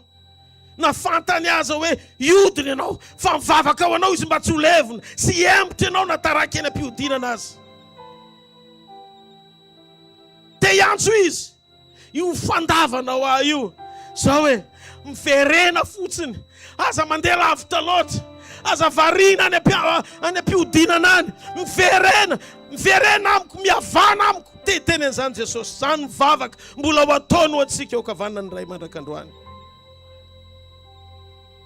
Mba fantatrao ve fa amin'izao andro farany izao efa miaratsy ny olombelona. Tamin'ny andron'ny Lota, Sodoma sy Gomora, niaina ohatry ny normal ny lehilahy miaraka amin'ny lehilahy, ny vehivavy miaraka amin'ny vehivavy, ohatry ny normal. Dia hozy Andriamanitra midina amin'ny fitsaran'Andriamanitra nidorany Sodoma sy Gomora. Satria tedavon'ny olombelona ho legalizena, ho atao ara-dalàna ny zavatra tsy mety, sy avetavetany eo mason'Andriamanitra. Tamin'ny andron'ny Noa, zany ny zavatra nisy. Nanafitra ny tany amin'ny safitran'Andriamanitra satria mihodina ny olombelona. Ary amin'izao vanim-potoana iainantsika izao, zareo fa manomboka lalinany amin'ny lalàna ho mety ny homosexualité, l'immoralité sexuelle. Iainan'ny olombelona amin'izao. Fanalanja azy, laniny parlement. Tsy verina ve Sodoma sy Gomora? Tsy verina ve tamin'ny andro Noa? Fa hozy izy Andriamanitra mampiditra faingana ho any amin'ny fandravana. Ny faratsian'ny olona meratsy isanandro isanandro zao tontolo zao. Tia naitranao a. Reo fanio-pamantarana rehetra mafeno ny fipetra-pakarana anao. Tena akaiky. Raisy Jesosy ho tompo sy mpamonjy ny fiainanao manokana. Manenena amin'ireo karazam-patorana sy faratsiana rehetra. Mbola mety hiainanao tsy mifanaraka amin'ny sitrapon'Andriamanitra. Zao ny fotoana sarobidy indrindra. Iantsoan'Andriamanitra antsika tsy ho variana eto amin'ity tany mandalo ity, fa hitodika sy halala lanjan'ny fisiny miantso anao hoe zanako. Fitiavana mandrakizay ny tiavako anao, zany nampaharetako ny famindram-poko anao. tsy nratsy nataonao fa napetera aza fantatra hoe iodina sy andaa fa mivavaka ho azy mba hiverenany amiko. Dia jereo fahalenandaa azy telo ihany no nomeny fanalahidy fa tsy olo-kafa akory, satria ny finoana tsy hoe rehefa niodina ny petera dia hivavaka ho anao mba anomenao finoana vaovao, fa le finoana teo ihany tamin'ny nanekeny azy no nitehiriziny hatramin'ny farany mba tsy ho levina mandra-piova amin'ny petera ho ao amin'ny sitrapony. Afaka miova ny olombelona raha petera niova, za koa afaka miova. Ny fony mivelatra ho antsika ary vonina ny andray antsika ho ao aminy ahatonga antsika ho le raso vehivavy araka ny sitrapony. Dia hozy izy Andriamanitra efa miratsy ny olombelona fa misento ny olo-marina, satria arakaraky ny sehonjany zavatra nefa lanin'ny parlement, ny gouvernement tasinrehetra manao soni ny exécutif efa manomboka tena hoe andao ampiariny ity lalàny ity maneran-tany, mahazo famatsiana be mihitsy aza ny manaiky analazaza sy anokatra ny tsy fanao ny legaly tena hoe zavatra ataon'zareo ara-dalàna. Dia inona zavatra misy rehefa manomboka ho ataon'zareo ohatr' izany, satria manomboka manomana ny fiverenan'ny antikristy izao tontolo izao, dia tsy tokony hoe tsono zanak'Andriamanitra. Be dia be amin'izay le misento. Tsy haiko ianao na misento hoe tena anahoany ity tany ity Andriamanitra. Ianao matahotra satria mahafantatra ny fahamarinana, ny masonao mahita hoe ohatrany Sodoma sy Gomora efa manomboka mitranga indray le zavatra nitranga tamin'izany. Efa manomboka misy persécution, tsy azo torina izany fa azo gadraina fa manelingelina fiarahamonina izay olona mitory an'izany. Fa tsy maninona, fa tsika tsy maintsy mitory. Satria raha menatra eo anatrehan'ny tompoko tsika ny filazantsara dia ho menatra tsika izy eo anatrehan'ny anjelin'Andriamanitra. Tiako tsy ho menatra izy eo anatrehan'ny anjelin'Andriamanitra. Toreko ny marina. Dia zao aloha izy, raha tokony zavatra ialana lasa matafotoana satria be dia be tsy te hibebaka fa efa legalina le izy, tsy efa ara-dalàna. Enoy amin'izay hozy Andriamanitra, na ny olo-voafity aza ho voafitaka. Be dia be ny Kristy santo ampiasa ny anarany. Manomboka vilalina ny olona, tsy hitantsony fa vembena le olo-voafity vitsikely sisy. Dia hozy izy Andriamanitra hoe afesiko amin'izay fotoana. Afesiko ny fotoana, mikitika fotoana Andriamanitra satria be dia be ireo vitsy misento. Ianao tsy inona tsy ho tafiditra ao anatin'izany raha mahalala ianao fa tsy hitondranao any an-danitra izany. Nefa pression manomboka mafy be eto ambony tany, satria lalàna manery anao hiaina amin'ny fiainana tsy tokony hiainanao. Tsy tokony hoe tsony izany ianao fa atmosfera hafa misy eto. Dia hozy Jesosy ho afanganiko ny fotoana hiverenako, ary izay fotoana izay ho avy tampoka le izy. Indro ho avy mipapakatra, satria na fiangonana azy efa tafiditra sy manaiky ny fahamarinam-piarahamonina fa tsy mametsaka ny lanjany ny ara-panatsony ho amin'ny fahatahorana an'Andriamanitra na ho enjehana azy. Mila miomana isika hiaina amin'ny fahamarinana, hiaina anaty fanenjehana fa ho avy Jesosy. Tsangano ny tanan'izay mandray hoe vonony ianao tena mifonao manontolo ny amaly ny antson'Andriamanitra. Tsangano eo amin'ny toerana misy ianao. Alleluia. Jesosy, ndreto izay rehetra tonga eto anatrehanao androany, ofaofany amin'ny lanitra ny taninao dia mangatany fanamasina fisokafana ao am-ponao. Miaina amin'ny zavatra tsy tokony hiaina n'izao tontolo izao Andriamanitra, fa tehirizo ho isan'ny vitsy, ho isan'ny vitsy hitahiry ny tenim-pahamarinanao, hiaina amin'ny fahatahorananao. Andeha amin'ny hofitra sy tahotra mba ho voatahiry ny fanoloran-tenanay. Angatao Andriamanitra amin'izao fotoana izao, angatao Andriamanitra amin'izao fotoana izao. Maniry ianao ny fiainako Jesosy, mila ianao ny fiainako, za sy ny ankonako, mila ny fitehirizanao mandrakizay. Ampio aho ho mpanompo mahatoky hatramin'ny farafofonaiko, andeha araka ny sitraponao. Raha eto ianao androany hariva, resy lahatra ao am-ponao hoe tena mangeta etan'i Jesosy ao anatinao, atsangano eo ny tananao ankavanana dia ataovy ambony fa hanao fanekena vaovao amin'Andriamanitra tsika. Tena nokatra ny fotsika ao an'Andriamanitra, ary hiteny amin'Andriamanitra hoe ny fiainako tsisy ianao dia fiainana tsy tiako hiainana, satria ny fisianao eo amin'ny fiainako dia ambony sy mihoatra lavitra noho ny fisiko.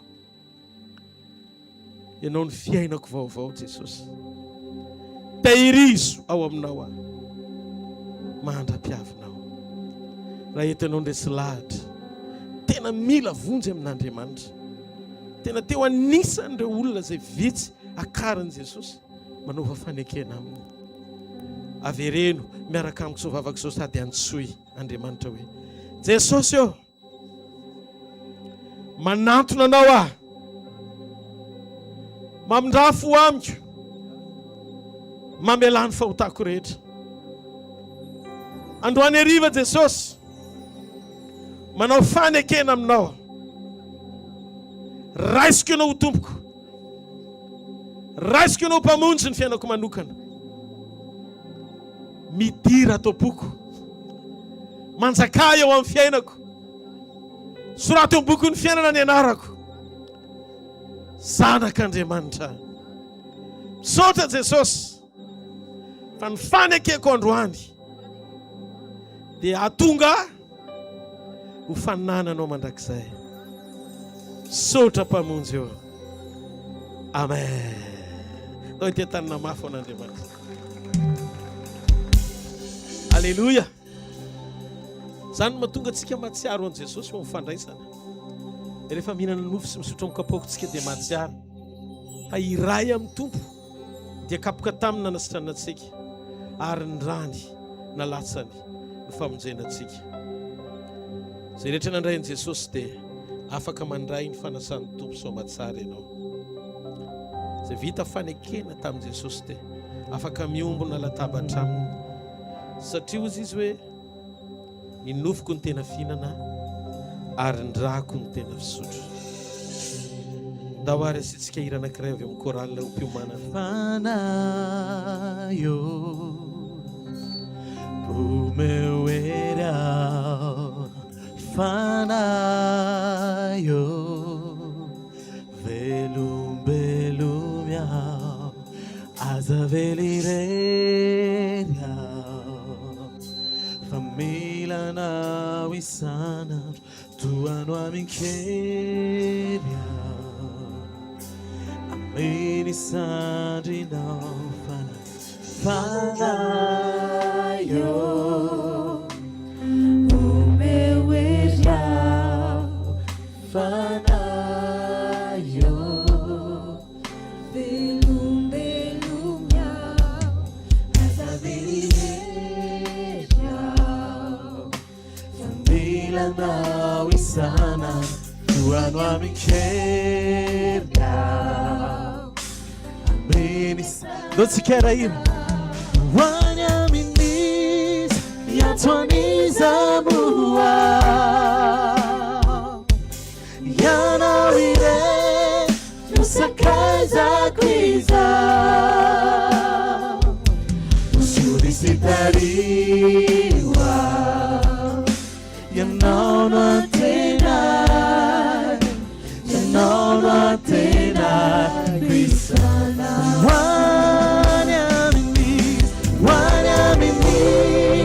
Yatwaniza mua yana wire usakaza kwiza usulisitariwa yanaona tena kwisana.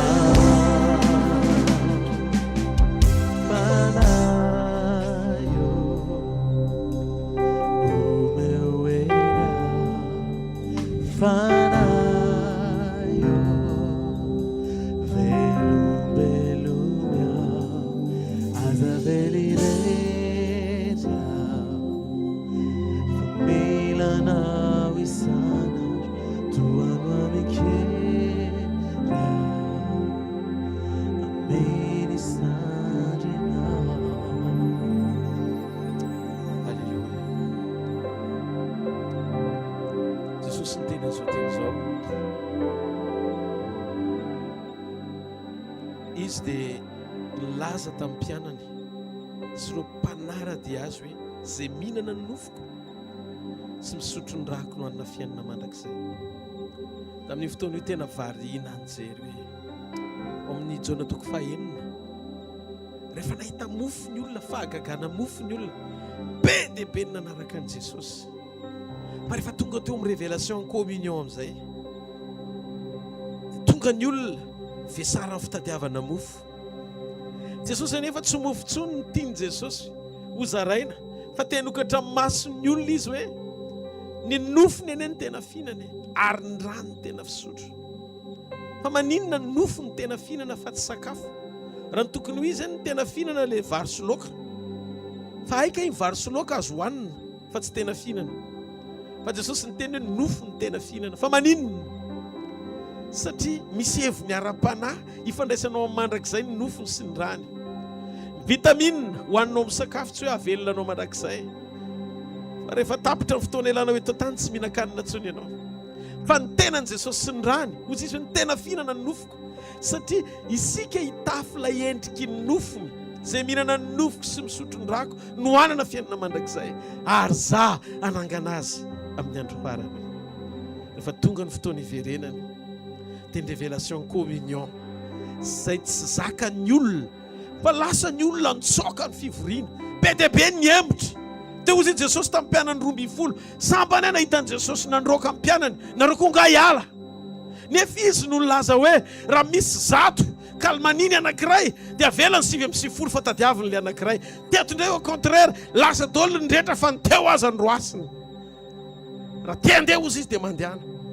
Sao dia mitovy amin'ny finono reny hitady mofo koa ny tadiavanareo ahy. Fa tsy zany ny tanjoko farany, fa ny tanjoko farany halalako anareo dia mba hanananareo antoka fiombonana amiko, fa izay mihinana ny nofoko sy misotro ny rako ny manana fiainana mandrakizay, ary za hanangana azy amin'ny andro farany. Da endriky ny nofo nandresin'ny fahafatesana no endrika ao amin'ny fotoana iverenany. Satria tahaka ny Adama rehefa nifoto amin'ny torimaso dia nahita ny Eva izy hoe taolana avy amin'ny taolako ity ary nofo avy amin'ny nofoko ity natao hoe vehivavy. Fa Jesosy rehefa hita ny fiangonany dia izy hoe rà avy amin'ny rako tamin'ny famelan-keliko io, ary nofo avy amin'ny nofoko ity no atao hoe fiangonana. Mifankahita amin'i Jesosy sika, manomana antsika ao anaty fahatserovana izy amin'ny fiovana ao anaty amin'ny fihinanantsika ny tenany fisotrotsika ny rany. Ary rehefa rahatrizay aneny ny feon'arkanjely sy ny trompetra an'Andriamanitra dia nahaka azy ety ivelantsika hovany anana n'ilay endrika tokoa, izay endriny hitafitsika ny tsy fahalovana tahaka azy. Fa nofo avy amin'ny nofo isika sy rà avy amin'ny rany. Ianareo no atao hoe, isika no atao hoe fiangonana. Jesosy tombo tamin'ny alazaina madiana azy dia nandray ny mofo. Rehefa nisotro izy dia nivakiny ny mofo teo izy hoe ity ny tenako izay vakina ho anareo. Zao no atao ho fahatserovana misora azy. Misaotra Jesosy. Takizany koa ny kapoaka hozy Jesosy hoe ty le rano ny latsako vaovao amin'ny fanekena vaovao, famelana ny fahotanareo. Ka nao vininareo mihinana amin'ny mofo sy misotro amin'ny kapoaka dia manambara ny nahafatesan'ny tomponareo mandra-piavana. Misaora azy.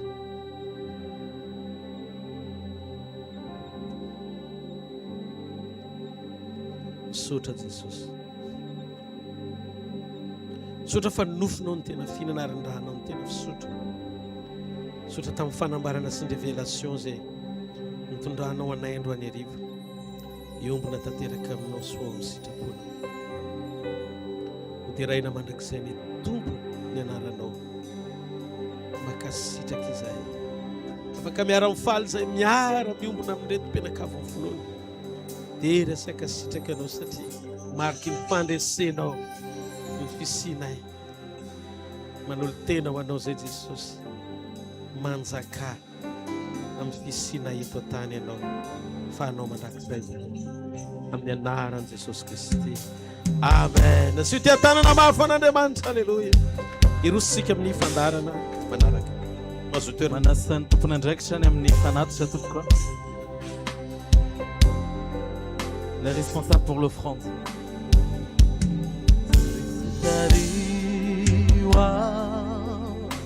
Ianao no antena, ianao no antena cristiana. Guarda-me nisso, yatwaniza mua yanao ire nusakaiza kwiza usunisitariwa yanaona tena kwiza lazitikeyan wanyamini yatwaniza mua yanawire nusakaiza kwiza usunisitariwa yanaona tena kwisana wanyaminis yatwaniza mua yanawire nusakaiza kwiza usunisitariwa yanaona tena tavakamandea any mitoeran-kafatsony zay fa lazao hoe hoany amin'izay jesosy hoany amin'izy yatwaniza mua yanao ire nusakaiza kwiza usunisitariwa yanaona tena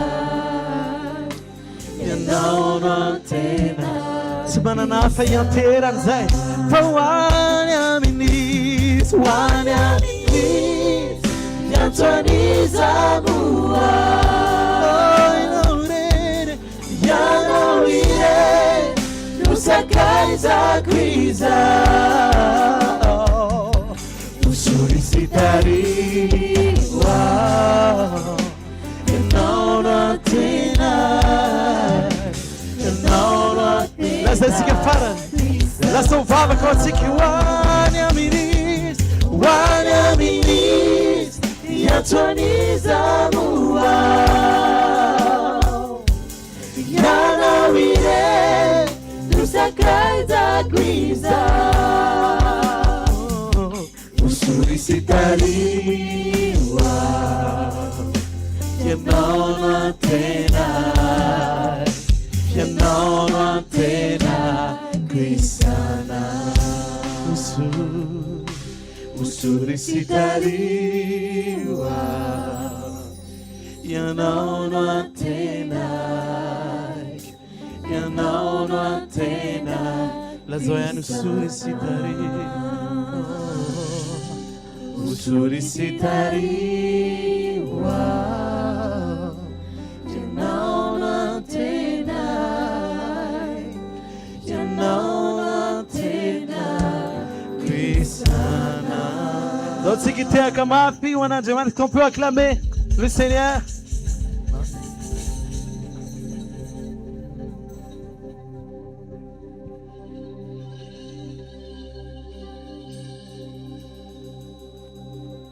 Alléluia.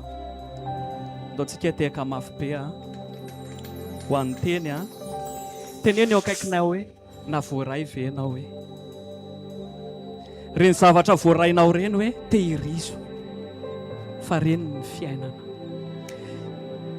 ampanetretena lehibe a nijoroko eto tsy hoe izy ny tena fa noho ny fitiavana an' Jesosy koa manosika ny tena hitory ny fitiavan'i Jesosy aminareo dia misaotra amin'ny ray aman-drenitsika ara-pinoana andaontsika hitehaka mafy be ho andry zareo a tena misaotra papa sy mama mankasitraka tompoko faly be izay misaotra ny amin'ny teny mamy ankehitriny a teneny eo akaikinao hoe fantatrao ve fa misy fahamarinana omeko ohatra anareo hoe tsika zao ohatra zao ohatra hoe tia zavatra matavy misakafo azonareo tena tia zavatra matavy a fa rehefa mandeha ohatra ny fotoana tiako foana ilay mihinana matavy ny cellule antsika amin'izay a efa mirefole an'le gras. Azonareo ve ny tiako tenenina aloha e, atsangano ny tanana. Azonareo ve ohatra hoe misy olona tia siramamy be ohatra, tia mamy, dia ianao tia an'le mamy foana nefa ny anatinao ny cellule anao ny vatanao a efa manomboka manao refolona an'le taux de sucre ambony be. Azonareo ve ny tiako tenenina? Fa manina tsy renao le izy hoe efa tsy tia an'izany intsony ny vatako, fa manao mbola te hinana an'le izy foana. Azonareo ve?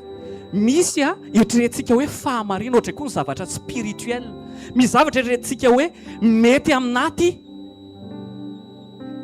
aminaty zavatra ty, fa nefa ny any anatinao a efa manomboka tratry ny tahotra ianao, manomboka efa renao mihitsy hoe tsy manana fiadanam-po tsony ianao.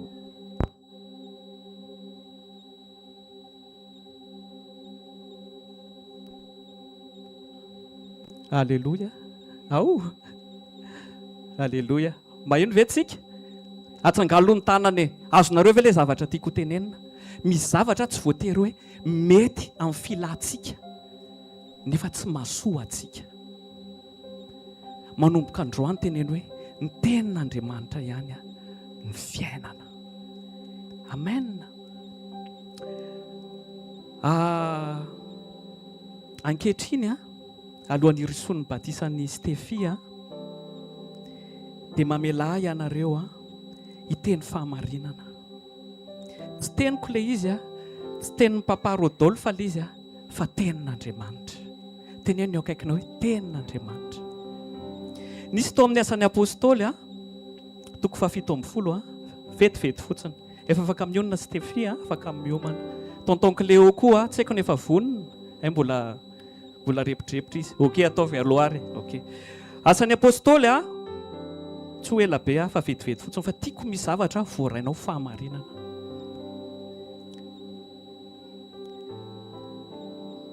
Acte 17 à partir ny verset 11. Tsy ho tantarako aminareo le izy fa mety hoe afaka afisena raha ohatra ka azo atao. Io tantara io dia izao. Rehefa nitory teny momba an'i Jesosy Kristy i Paoly dia ny olona tao a Tesalonika nandray an'ilay teny dia niverifien-drareo tao anatin'ny tenin'Andriamanitra hoe marina ve ny zavatra nitory iny.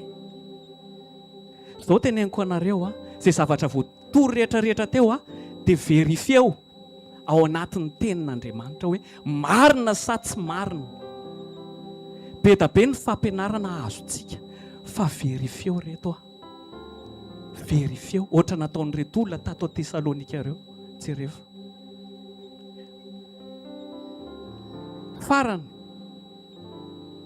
Marc 7:13 misy zavatra tiako fahamarina farany. Marc 7:13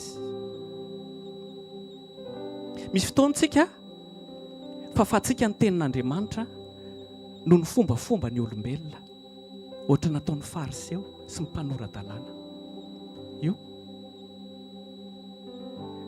Ka dia foananareo izy ny tenin'Andriamanitra amin'ny fampianarana voatolotra ho anareo izay nasainareo ho tandremana, ary zavatra maro mifanahaka tahaka n'izany koa no ataonareo. Hitanareo, za tena teteny aminareo hoe zareo manana baiboly ianao, manana teny ianao, minahana tenin'Andriamanitra. Izy amintsika zao mba indray isan'andro aza menatra mba tsangano tana tsisy mamenatra tsy mikondane. Izy amintsika eto zao izy indray mandeha isan'andro ohatra hoe mba mamaky tenin'Andriamanitra kely anankiray, aza menatra reto tsy maninona tsy kondane anareo atsangano. Amen. Hitanareo tsika vitsy be izy indray ary isan-kerinandro mba mamaky